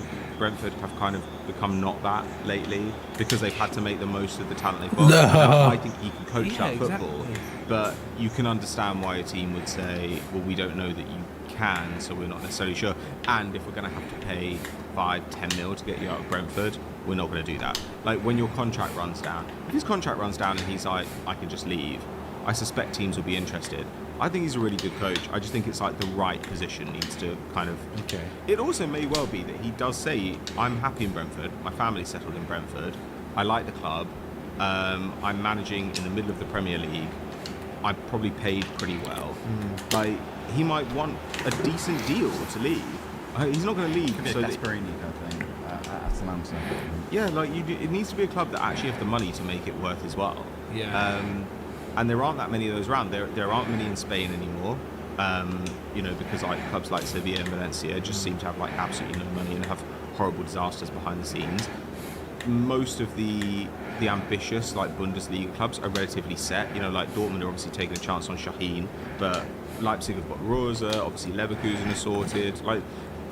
There aren't actually many teams anymore that would just be obvious fits for him. Yeah. Whereas if Emery suddenly left Villa, then I would be Thomas Frank, go and get Thomas Frank. Thomas Frank's absolutely your guy. Okay, interesting. I mean, Argo Thiago, a lot of money spent on someone who basically looks like a penalty striker.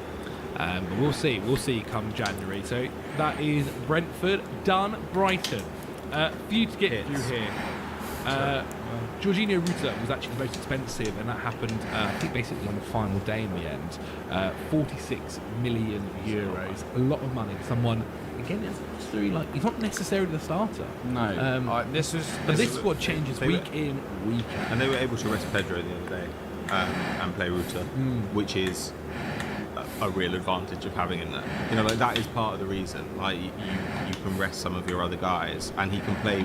He was able to play with Welbeck. Yeah. You know, like you can play Ruta with pretty much any combination of your forward talent because he can play in the hole, play on the left, play up front. That's the use. That's why you pay more for Ruta, because he covers multiple positions. Okay, so you say Ruta will be a hit? I mean, but he does look good. It's a huge amount of money, I think. Yeah, but I think he'll be in. I think he'll be in. Okay. And I think he's been fine so far. I think they all look good. I'm less of a hit on Ruta. Less of a hit on Ruta. Yankuba Minta, someone who I think everyone 30 million quid or something like that for him, without a doubt a hit. This guy is good. He has, yeah. He's 19. Yeah, soon to be 20. He is also though someone. I think you have when he got the hat trick. Everyone was going, oh, this guy looks incredible. He is. Do you think in the last few games you have started to see he is like a teenager? Like his decision. It is still, there is still a lot of room to be improved, and elements where maybe you can see this is a guy who has come to the Premier League for the first time, and also he was playing obviously for fantastic stuff before that, but there's a lot more pressure on him now to succeed, a lot more eyeballs on him, and that decision making, there are definitely elements there where will need to be improved. But that you see with a lot of youngsters all the time. Like, it's very rare a youngster comes through and has this incredible decision making. Mats Pfeiffer, I mean, he's already out with injury as well, isn't he? But he did look really good when he was playing. Did look really, really good. Broken Gruda hasn't really played. Karagioglu's not really played. Matt O'Reilly played 4 minutes, didn't he? Against Crawley Town, and then absolutely clumped, and was out for a little while by the looks of it. So it's hard to talk about him, and a few of the others hard to talk about. But overall, I do feel like Brighton's transfers were just like and are going to be hits. They've been so smart with how they've gone about it. And okay, let's talk about the manager as well. Good. Hit. Yeah, he's great. Good. Well, he looks like someone who I hate, and I can't like place it. Every time I see him, I'm like, I hate this guy. But like, it's just because he looks exactly like someone. I don't know who it is. Is it someone from the past? Is it someone famous? But every time I look at him, I absolutely despise his face. I just hate it. But I feel less. He's a good coach. I feel less animosity towards his face, but I think he seems like a I thought he's conducted himself well in interviews as well, you know. Like, and there's always, especially considering when he first joined, there's always like chat about the game and stuff. Now actually I think less people are talking about it. Have they lost? No, I think they're one of the few teams. I think there are 4 teams. I think Forest, Brighton, Arsenal, and City. Yeah, that's the only teams who haven't lost. But that game the other day as well, like when he got a red card, along with Nuno, he was totally in the right. Like it's a disgraceful challenge for Morgan Gibbs White. Yeah, it's a disgraceful challenge. Like it's at least a second yellow, which in fact is what it was. You know, it wasn't like a straight red it was given. But like that's a clear red card, and the fact there was any debate over it at all, I think is like utterly embarrassing. It's a scissor tackle. Dang, Ducky Williams class. It's super dangerous. And so even then, I was just like, I thought, I wonder if this is gonna come round. You know, where they're like, oh, he's 31, he can't control himself. You know, but I worry that if some of this stuff maybe happens over the course of the season, that will be a narrative that the media would like to paint. But he's he's doing a great job, and they look really good. And like, you know, we could talk about transfers, but there are also people like Hinshelwood and Van Hecker who look, who also like are growing in stature, I think. So it's great. And João Pedro, like, I mean, he's now out with a little bit of with a knock by the looks of it. But he's someone that looks like he's improved already under him.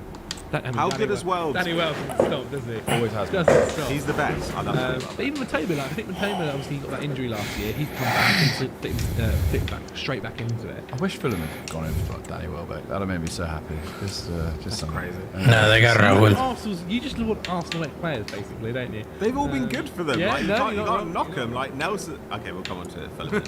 Yeah, let's keep going. We'll keep going. But I think just That's generally as well, Brighton has to be a hit. Like they have been.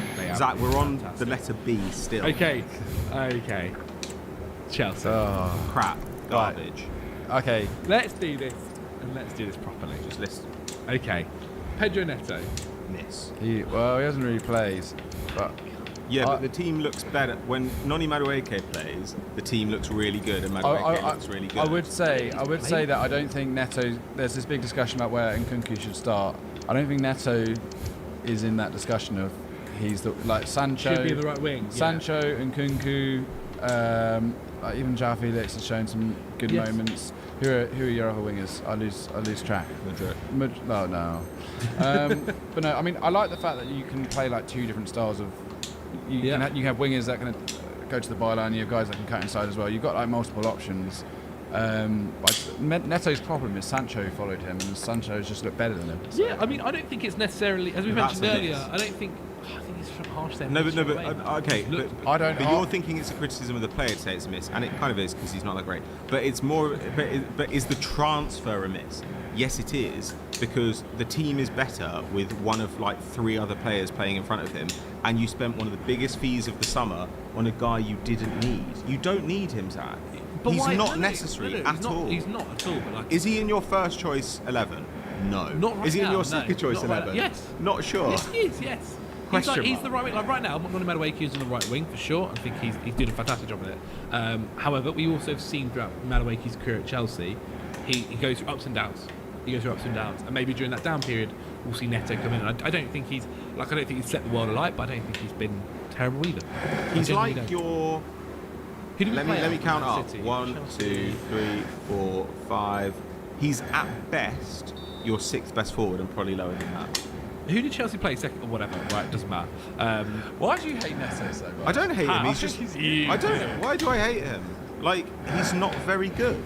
He's not very good, and he's been injured constantly over the last few years. For Man United, and Chelsea went and spent so much money on him. You went and spent money on him as if he'd been fully fit and as good last season as he looked when he was 22, 23. But the simple fact is, he has got worse over the last couple of years. Like, his output has got worse, and he's been injured a lot. That makes my estimation of you as a player go down. And if Chelsea go in and spend one of the biggest fees of the summer on him, knowing, or I don't know if they knew, but like potentially knowing that you were going to play Noni Madueke anyway, or knowing you had Madueke there, and you had Mudryk there, and you had Felix, and you were going to try and get Sancho, and you had Jackson, and you had Palmer, like all these guys in the squad.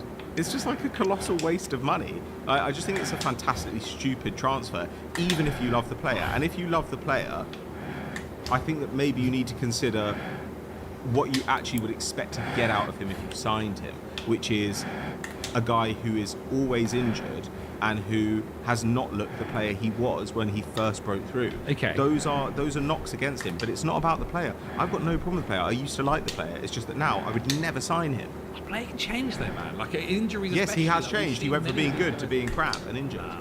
I think he's a player who can. He's a player who can. I would say he is a miss on the basis that he's not necessarily. He's not in the first. He's not in the first 11. I agree. I'm willing to give him. In Chelsea's best. You paid starter money for a guy who's not even second choice. Okay, I can.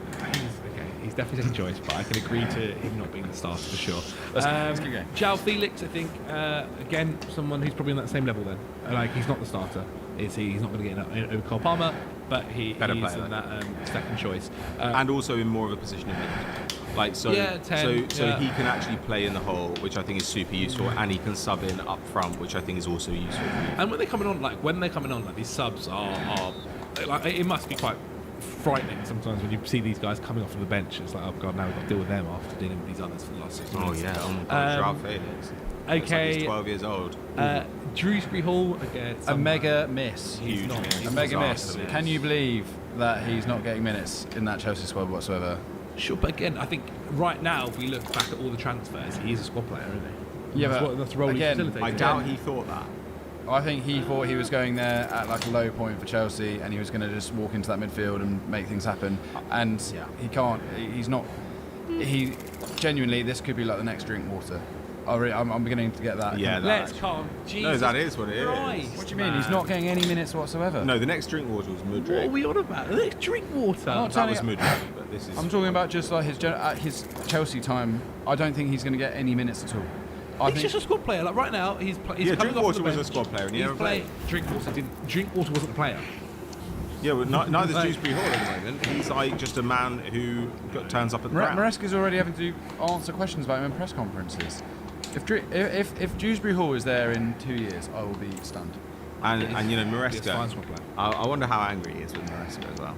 You know, maybe the wages are so good. He said he could have been at Leicester where things are going so well. Well, he'd be playing football in the Premier League instead of like being on the bench behind a bunch of kids. He was Maresca's man at Leicester. They were like, he knows special the system.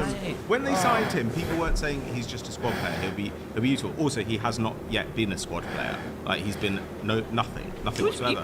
He plays Europe for us all the way. He plays cup games. Like honestly, Zach, this is like when two people are like best mates at primary school and they go to secondary school. And one of them's cooler than the other, and he's like, "Oh, I've actually got loads of new friends now. I'm sorry. I thought we were going to be best pals here, but we're not." Yeah, that's exactly You're right. gone. Okay. You're gone. Enzo Maresca, arsehole. Sure. Okay. Snake. Jorgensen's not played, just literally played. Yeah, Miss. well, yeah. I mean, That's a miss. Did you need a 15th keeper? Oh, but earlier we literally sat here and said these guys that haven't played, they can't be a miss. Well, you didn't need There's a it. difference between a player who's been injured and a guy that you signed who you didn't need to sign. A chance. You think that it's like a personal attack on a player when we say it's a miss. Sometimes it is, but often it's not. Often it's an attack on the transfer itself, and you did not need to sign 7 or 8 goalkeepers. But we're going I would through say other that players. was too many. You've bought him. Ian Matson earlier, we're going, oh, he's not playing enough, but so Yeah, but you can see he's going to get minutes Yeah, but he over will Luca play. Dean. So Jorgensen could easily get minutes. He was a position of need. Ian Matson was signed in a position of need where which he would get. For the last 3 No, years. we haven't. I've never really had an issue with him. I thought Sanchez was fine. Sanchez fine. That was not. And you've also bought Mike Penders, who I'm assuming you've told in 2 years is going to be your starting goalkeeper. There's a difference if you sign in a position where you can only play one person, and you knew it wasn't really a position of need, and you signed multiple people there. Those are misses. That is a stupid allocation of resources. You signed 4 keepers this summer. Was it 3 or 4? Was it 5? Was it 8? Who knows? You have 9 goalkeepers on the books, and I think about 4 of them stayed. I think only about 5 of them were you able to shift on loan through the various nefarious methods. But everyone's got 4 goalkeepers. Everyone has 4 goalkeepers. Not everybody signed them for £20 million. The only Chelsea's goalkeepers right now is an academy kid, Bettinelli, Jorgensen, and Rob Sanchez. Where's Penders? Penders was on. Jorgensen was a starting keeper last year. Yes. He was the best save rate in the whole of La Liga. Robert Sanchez, I'm assuming Then you paid the full fee for him to come in this summer. Rob Sanchez. Whoever's in goal for you right now. Yeah, Sanchez. Yeah. You paid like the money that had to be spent for him to get him in. It was 24 million. Okay, that's a huge amount of money to spend on a reserve keeper. Like, look, at least starting money. Yeah, the whole thing is meant to be back. if Liverpool had bought in Mamadashvili and just kept him on the bench, that'd been nuts. But no, they sent him back to Valencia so he can play, keep him fit, and keep him happy. You're going to just have a pissed off Jorgensen now. Okay. It is a miss to spend starter money on a player who is not starting. Well, let's just make sure we keep that energy throughout the video, I think, is the way that we need to look at this. Zach, you've got to face the fact that I know you don't like it, but the club you support is the thickest club in football. And they're doing all right at the moment. They're okay. They are good. They're I don't know. I wouldn't say good. Like, you were comfortably the worst side in basically every game you played. But we have been better than sides. Zach, who you else? played West Ham Who this else? weekend, who have been so like they Is stink. Tosin getting minutes? I don't know. Yeah, he played the other day. Renato Vega. Hits. I think Big hits. For the money you pays. For the money position of need. Position you need, money you paid, big hit. Adebayo, free transfer, hit. Yeah. James Sancho on loan. I think he's a hit so far. He's looked really good. I think he will be a hit. I think you should say he's a hit so far. It depends on the ultimate money, but like, it's fine. I'm loving the United fans getting absolutely rolled up by it all. But can I just say, Conor Gallagher at Atletico, huge hit. They love him. 2 goals. Mark Guiu, 18-year-old, bought him from Barcelona. He's a miss because he missed the easiest chance of all time. And he's 18 and therefore he must suffer. Okay, brilliant. All right, that's Chelsea. Yeah, he's a good to recount. That's Chelsea's done. Let's move on before I have an aneurysm. Crystal Palace then. Let's go. Most expensive signing, Eddie Nketiah. Nearly 30 million euros. Started pretty well. I know themselves haven't, but I do feel like he's someone that is going to definitely. I don't think he's going to fill what the hole that Elise left, but he could definitely do his best and try and fill it in a different way. I think that's definitely what we're going to see from Nketiah. He's not going to be the new Elise, but he's doing all right. He's super lively. He presses really hard. He's sneaky quick. He's a decent dribbler. more importantly, he will just... Bro, what the fuck? He doesn't need much space in the box to get a shot away. Dude, hell no. To get a shot away really quickly. I see one touch, one goal, bro. What the fuck? Hard. I just think Palace fans will love him. Like, Palace fans will really like him because Eddie Nketiah always is, like, working for your team. And I think it's hard to dislike a player who feels like they're, like, sweating blood to try and win a game.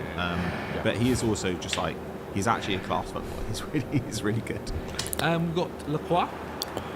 He's been a bit shaky. But I'm willing to give him time. I still think the money they paid for him and his track record is enough to justify giving him moments to come up to speed. He's not a really hard job. He doesn't look like the 20-year-old when he first came. Like when he came through in 20 under Glasner. There could be something quite special here, and it's not maybe quite. No, he's just a guy. He's produced one of the funniest red cards ever, which I encourage people to like the most blatant foul. He walks off before he even gets shown the red card. It's really good for Wolfsburg. Go have a look for it. Chadi Riyad. No idea. Centre back. He's not really played too often. Ismail Assar is someone who I think actually right now goes down to miss. I didn't like that transfer. I didn't mind it. Because they only paid 15 million euros. I think that's quite a lot for a guy who... He looked okay when he was in Premier League. No, people loved him in the Premier League. He was linked with Liverpool and stuff, but he was never actually... I don't know. How old is he now? He is now 26. Oh, that's all right. Yeah, that's fine. But I do think there's been a miss so far because they're changing shape rather than using him. Yeah. So that's a bit of a miss, but like. But then, do you think they've changed it because obviously Nketiah came in last week? They're trying to shoehorn in Nketiah. They're trying to shoehorn in Nketiah, Mateta, and Eze into that starting lineup. I think Sarr was their first signing of the season. Sarr's like, again, not a bad thing to bring in a player like Sarr and have him as an option. But I just even like Kamada, I don't quite understand where he fits. Like typically, I mean, he Kamada can do several roles though. Like, I think we've even seen him. I think most recently he was doing like a job slightly like DM at Lazio. Yeah. That was like the best season of his career, playing a more defensive role. And to me, the obvious place to go with this team is a diamond midfield with Doucouré at the base, Wharton and Kamada either side, Eze at the peak, and then ahead of them, Mateta and Nketiah. Like that to me is like the best way of making. It's the best way of making sense of this talent. Yeah, but Kamada, because he can play a more attacking role, he can pull out. Yeah. He can pull out. I also think that what you can do is like that 1-2 can mean Eze going out to the left, Nketiah pulling out to the right. Like of course. Like there are trade-offs with everything, but right now Palace's problem is not that they don't have width. Palace's problem is that you can pass the ball through the midfield so easily. Yeah. It's actually a joke. So what they need to do is shore that up, and the way to do it might be this for the time being. And I think it's okay to basically say, right, Eze, you've got two strikers in the box. Find one of them. I think you can do that. Like he's really, really good. Pretty good. I didn't even realise they've signed Matt Turner on loan. Apparently, like Matt Turner, you know, old Arsenal keeper. And Trevor Chalobah was also good at Arsenal. Didn't want him at Fulham. He didn't come through the academy, so that's why he's crap. Trevor Chalobah hasn't played at all, really. I know he started the last game, but we've not seen enough of him. But I do think that's a transfer. I think that is a fantastic. Yeah, without a doubt. I love the big Trev. Going to be a hit, in my opinion. Everton, Jack O'Brien, not played. I don't know why. Which is a bit of a miss. Yes. Yeah. Like, because that is, like, I think we like the player and I think the transfer will be a hit. But the fact that you bought this defender and you're not playing him despite the fact your defence has looked appalling is a bit of a problem. Fans are gunning for Keane, man. They're going for one Keane and saying, like, we've got this kid on the bench, like, get him on instead. And it's not worked out quite so far, has it, Henry? No. No, not at all. Ndaye, hit. Oh, I mean, he's good. Been good. Been one of the few stars so far for Everton, giving fans. He can change a game and not a game, but he's one of the few flair players in that Everton side that can make something happen. And that's what makes him so dangerous. Yeah, Lindstrom hasn't really played. I'm worried about that though. Just because I think I can understand why you don't throw in defenders at first. If you're not really giving chances to an attacker, when you kind of, I don't know, I guess they haven't been that bad in scoring goals so far. But if you're not really giving chances to attacker, I start to think like, does Dyche just like not like this guy? Yes, Dwight McNeil has become quite an attacking threat from going forward, which is where Lindstrom would maybe play, and Calvert-Lewin, you can't not play him at the moment. Sure. So I just wonder if he's just... He will have moments where he'll come in, but he came off a really low season last year, so we don't know like the ins and outs, but he might just be a bit of a shot footballer at the moment, and it's not easy to come into an Everton side that haven't won a game so far, so he's just on a low rung. But yeah, I think the success of Dwight McNeil was probably dampening that transfer so far. Mangala, obviously he was at Forest last year, now at Everton, obviously moved to Lyon, now he's at Everton on loan. I mean, he's played 2 games basically. At DF. The dodgiest stuff I've ever seen in Lyon this season, where they were like, they paid like 25 million for him or something, and then immediately loaned him out to Everton. That is not my idea of above board business. They also brought in Asmir Begovic. He's back. Sure. And Broja not played. I mean, he's injured actually. I think he comes back. Is Broja on loan at Everton? Yeah, well, he's injured. Obviously, he was originally meant to be going to Fulham. Ipswich, sorry, yeah, Ipswich. It wasn't Fulham. And then he got injured, and they cancelled it, and Everton took him for a less fee. That's fine though. Like that's okay depth. I mean, like he needs to prove he can ever be fit and get shots in the Premier League. Two things he's never done. But sure, we'll see. It's fine. We'll see, won't we? Okay, then let's talk about Fulham Football Club. You're on the energy, Zach. Here Fulham Football Club. We are kicking, baby. We'll start with the most expensive one. Really we'll start with the most expensive one. Emile Smith Rowe, hit or miss? I mean, maybe one of the biggest top 5 hits in the Premier League. Ever. Maybe. I don't. Everyone was like, oh, you're getting way too carried away at this at the start of the season. He has been sensational. He has been stunning. I love him. I love him so much. Don't argue. He's so good. He is. I know it's only expected points, but we're 4th on expected points. We should have beaten West Ham. I arguably think we should have drawn against Man United. These are such good signs right now. Iwobi's playing the best he's ever played. Adama Traore is looking so good at the moment. I can't quite believe what I'm seeing. Anthony Robinson is one of the top left backs in the whole league. I'm so happy with Joachim Andersen. He's been a hit, because he was just always going to be, because he's basically just had to change shirt. That's all he's had to do. Have we seen Sander Berge much? Not really. It wasn't the position we actually needed. He's a forward that he can drive. The thing is, we're playing Lukic, who has stepped up this season, and Andres Pereira deeper. Both of whom are very good at passing the ball. Like, Pereira's chance creation is massive. So we don't really need a destructive guy driving forward, because we have so much creativity in the forward line at the moment. So really, Pereira and Lukic, their role is to get the ball back and just try and get it straight into the creative players. As you were saying last week, Adama occupies multiple wingers. At the moment, Iwobi is doing the same. And then it creates space for Smith Rowe. Just be the wizard. I think the money we paid for him is unbelievable. This is one of the biggest hits that you're going to see. He's a hit. Reece Nelson is a mega hit as well. Like, do you remember, we used to bring on Harry Wilson off the bench. And don't get me wrong, I don't mind Harry Wilson. He was good. I said this on the Fulhamish podcast, which you can listen this week with me and Jack Collins. The problem is, before, it would always be like, oh, well, we've got basically the same players, as in not much difference. We'll just put them on as subs and hope that they'll change something. We've now got people like Nelson that can come in and do different things. I'm so excited by Fulham at the moment. It's actually scary. Mate, it's good to see it. And Smith Rowe I think, is going to be the best. Mitrovic only cost like 25 million when we got him from Newcastle, and that was a great deal. If he keeps it up, and he needs to stay fit, and if he drops off, then if he's injured, then Fulham will probably look a lot worse. But Smith Rowe at the moment, I think, is on course to be one of the best signings in the history of Fulham. For the money we paid, for the price, for the age we got him, the profile he brings, the Hale End boys doing the business. Our transfer business, everyone said it was good. It has been good, and I think we're on course. Like, we could hit Conference League this year if all goes right. Boy, oh boy. Oh, choo-choo. Here it comes. Wow. Do you need anything else? No. I'm trying to say, I think you've covered everyone. Another guy called George Cuenca. He was like an £8 million lump at centre half. We then went and got Anderson, so he doesn't even necessarily need to start. Is there anyone else? I can't remember. I know you meant Ryan Sessegnon. Oh, okay. The thing is, he doesn't actually need to play. He actually has looked all right. He's looked fine. But then we did lose to Preston when he was playing. Yeah, that losing to Preston is a big caveat to that big Conference League judge has made. So we need, yes, Ryan Sessegnon is just a squad option, and I don't mind that because he just needs a bit of love. The boy returned home. Mate, well done. You have ticked off every Fulham signing there. Do you both agree that Smith Rowe is one of the best signings of the summer? Yeah, I think so. He's done fantastic. Especially value for money wise. Jesus. My issue with Smith, I don't have an issue with Smith Rowe, but the only issue with Smith Rowe is the kind of like Maddison factor, right?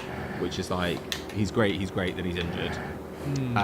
So that'll be really what determines like how big a hit this is at the end of the season. But like he has looked fantastic, and the last 2 games of Fulham, I think they had like 3.2 XG against Newcastle. They had like 2.9 against West Ham, and they only hit those heights 3 times last season. You know, like, and they've done it in back-to-back games. And actually, the defense has looked a lot better too. Now, I think that, you know, I think Palace were kind of okay with selling Joachim Andersen for that money at his age. Like clearly, they were kind of fine with it because they could have just said no.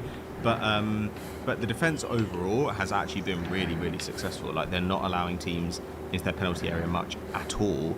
I've been really impressed by them. Yeah, I think it's great. Thank you. Well done, Henry. I love Fulham. Okay. The Arsenal boys. Let's get the boys. Arsenal B team. Yeah, Arsenal. White Arsenal. Who else can send Ethan Nwari on there?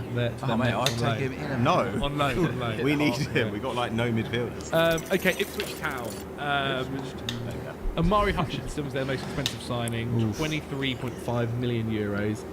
I mean, he is a good player. Like it works for them. All of these are signings for if they get relegated. Yeah. It really, I mean that positively. I think I think Ipswich have looked okay. I think they have. They've not been sort of shat on by anyone. They've looked fine, but they signed a lot of players, and I think trying to get them all up to speed in a new team in the Premier League isn't easy. So Hutchinson, at least there's a bit of continuity. At least they're spending money on a player that knows the club.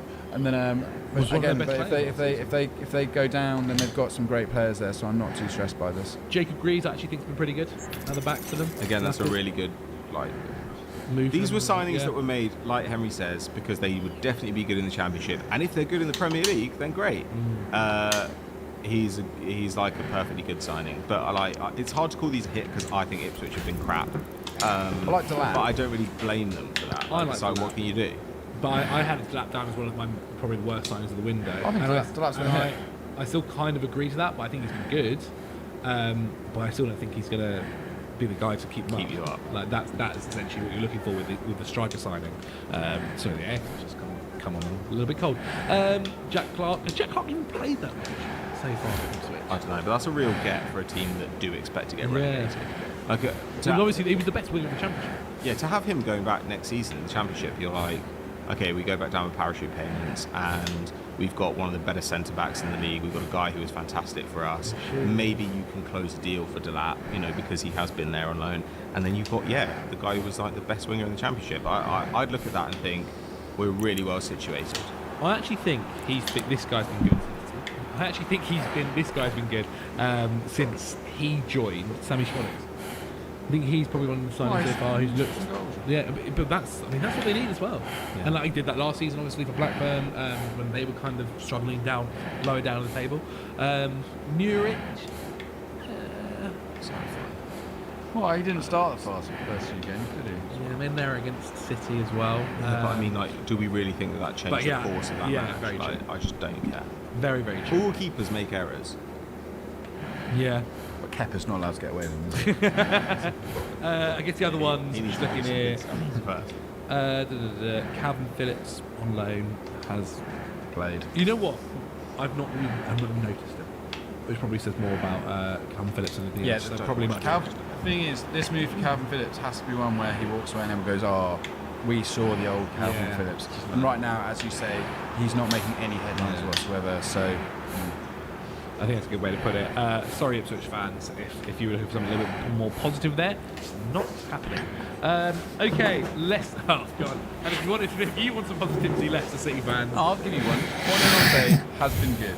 The loanee they got in from is it for Chelsea? No, Chelsea's one's not played. Tonedawar. Oh, from Brighton. Buonanotte from Brighton. Yeah. He has been really good, and his numbers have been excellent as well. I think he's on like 3 or 4 goal involvements already for Leicester this season. Bear in mind, he's really young, Buonanotte.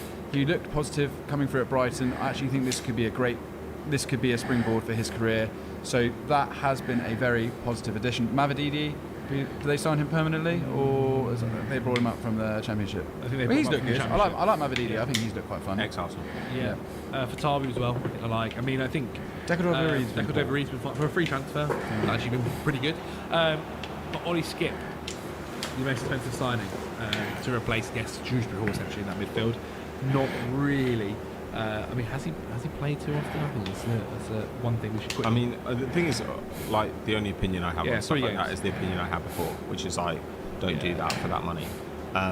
But like, that's kind of based on like the idea of it, as opposed to I've watched him and I think he's been crap. Yeah. Like, it was just a bad signing. You shouldn't have done it. Yeah, I mean, no one here has really blown. Do you think it's a bad signing? I think Skip's a good player. I don't think he's a good player, and I think they paid for your most expensive signing in that window. Not for that much money. No, I think it's a £15 million. Acoli as well at the back. Actually, what's the name of the attacking mid they signed? Like the young creative mid. El Khanousi. Yeah. El Khanous. Bilal, is he Bilal? Yes. Bilal El Khanousi.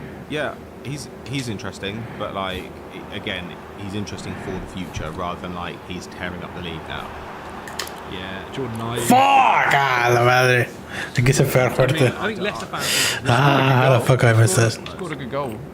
I would not sign Jordan Ive. Yeah, I mean, we've not seen anything of Michael. But you said that was an awful transfer at the time, and it is. Yeah, I mean, again, I don't actually realise what's in the world when they went to Leicester. But yeah, I think very much kind of things have gone to our expectations so far for Leicester City. But you never know, things may change. I've seen there's already been a little bit of turn in the fan base towards Cooper as well. I mean, they're not losing every game. They are like eking out draws. They drew against Tottenham. They should have beaten Spurs. They threw away a lead against Palace. I don't think Leicester have actually been terrible. Yeah. Okay, well, let's move on to Liverpool, and really the only signing we can talk about is Chiesa. I'm adamant that's going to be a hit. I think it's a sensational deal. I think for 10 million quid, wasn't it? It's mental. And even when he's just coming off the bench, is like a great person to have. Got an assist. Exactly. Yeah, got an assist against West Ham. It almost doesn't matter that he's not playing at the moment. Yeah. This is so good, and it's fine that he's stuck behind people like Salah at the moment. I think this could be a second season syndrome thingy with Chiesa. He just needs to stay fit and just embed himself in the team. He's going to be brilliant. Yeah. Can't really talk about Big Georgie because obviously he's not playing for Liverpool on loan at Valencia, but that is Liverpool one done. I mean, we've spoken about him before. Ryan Gravenberch is just doing ridiculous things. He's basically feels like a new signing for them, arguably as well. At the back. But things going pretty well for Liverpool. Sorry, it can be longer, but not too many players to talk about. Man City, 2 players here to mention. Savinho hit looked pretty goddamn good, didn't he? Maybe one of the biggest hits in this video, to be fair. Not a Smith Rowe, but he has been. He's been really good. What's his goal involvements? I think he's got 2. He's only got 2. I don't think anybody has more than 2 except for Haaland in that squad. But when you look at his underlying numbers, I think it goes Haaland, De Bruyne, Savio. So that's good, and a really good ball carrier. Like, he's just doing everything you want to do. He got the assist for them against Arsenal on that first goal. Like, he's a real handful. He helps stretch the team. Passing wise, he looks completely at home in Man City side, which is a very high compliment. Pep obviously trusts him already, which is kind of shocking. He's looked certainly more impactful than Foden, who's been crap, rubbish. And I think Savio's been a great signing. It's almost like on the open market he would have been worth more than Manchester City paid for him. It is intriguing how much that's weird, isn't it? Well, according to 25 million. Probably merits investigation. 25 million euros. According to this, yes. I think it is more than that. I think it was 30, but he's clearly like a 45 to 50 million pound player based on his performance in La Liga last season. They didn't like pull him out of like the Czech Republic. He was playing in Spain. And they paid pennies for him. I mean, the fact that he's and I don't know, that's a bit weird to me. Like, but I just know it's strange. Yeah. I wonder how they did it. Amazing negotiation, I guess. That must be it. I mean, that was 116th charge. There we go. I mean, for a winger to join, and like classically, we've said for years about these wingers who they join Man City. It takes a year for them to get used to it, understand it, and this guy's just understood it from day one. Yeah, it's been really, really impressive actually. Maybe one of the so far the best signings of the window. Ilkay Gundogan as well, free transfer. It's just a hit. And especially now Rodri's out for a long time, like even more. Maybe not necessarily doing exactly that role, but he'll at least be on the pitch in midfield. Yeah, The guy was a good signing. Always going to be. Bro, Honestly, the other day, how can I make no more goals? I was watching Gundogan. I'd almost forgotten that he wasn't at City for a year. Yeah, it just felt I think right. most people will. I think most people will. I wonder how he looks at it though now, because obviously Barca look pretty goddamn good. They've got a great manager there as well. I wonder how. You see their squad they played yesterday? It was about 9 La Masia players and then Lewandowski up front. It is so fun. Scored a lot of goals. Okay, Manchester United then. A few to talk about here. Lenny Yoro. Doesn't matter. Fine. Doesn't matter. Disaster. So he's been injured. Doesn't matter. It's totally fine. Is it a position of need? Yes. They definitely needed to sign a player for that position, and he's going to be there forever. So it just doesn't matter that much. Like it wouldn't have been that surprising if he hadn't played that much in the first half of the season anyway. Yeah. Because he's a teenager, and it's an enormous amount of pressure for him to face. De Ligt, I think, has been a hit. Yeah. I think United. I don't think they look good at all. I still think they look. Mazwari hit. Yes, I still think United look pretty crap, but they're conceding under 10 shots a game at the moment, which, given that last season they were conceding more shots than anyone in Europe, is a huge improvement. So you got to give them credit for that. Xerxes has been a hit. Xerxes has been good. Igarte not really played, but he has put out an apology already for his first game. Missed then. Done. Against Twente. Should probably be sold. Yeah, it's funny this, because we're saying a lot of these players are hits, and United still look bad. Yeah. But they don't look as bad. Like I just think that, like, you know, there's a limit to. I think they'll look better over the course of the season, but there probably is like a limit to how high they can go. Unless if Ten Hag turns this around, it'll be the most insane. It'll be even crazier than the Arteta turnaround. Yeah. Because like there have literally been, at least with Arteta, you could see what he wanted to do, even though it was boring and ineffective. Yeah. With Ten Hag, it's like, what do you want to do here? And also the club is so weak. I think about. So often they're just like, so this guy from Ajax, this guy who played for him at Ajax, like maybe how about another guy from Ajax, like that might solve it, which I just find like a bit pathetic. Only Southgate's waiting. He's waiting for the moment. I mean, it'd be amazing that, because like only United could downgrade on Eric Ten Hag. Who knows? Yeah, I mean, I genuinely cannot believe we let Mikey put Ten Hag in the A category when we did our thing. Yeah. You talked about this last time. A category, fuck, dude. Yeah, minimum B, and I was not happy about it anyway. Agate, though, by the way, 20. Huge miss. So slow. MOA. I mean, he was slow. He's always been sluggish. Sorry. Looked at previously when he was at PSG. I think that could be a little thing that starts to pop up every now and again. We'll see. But I do think. You know, McSauce, they love him in Napoli. Of course they do. They might win the Serie A this season. They genuinely might win Serie A this season. And then they'll like immediately collapse into financial ruin. Conte will have a breakdown.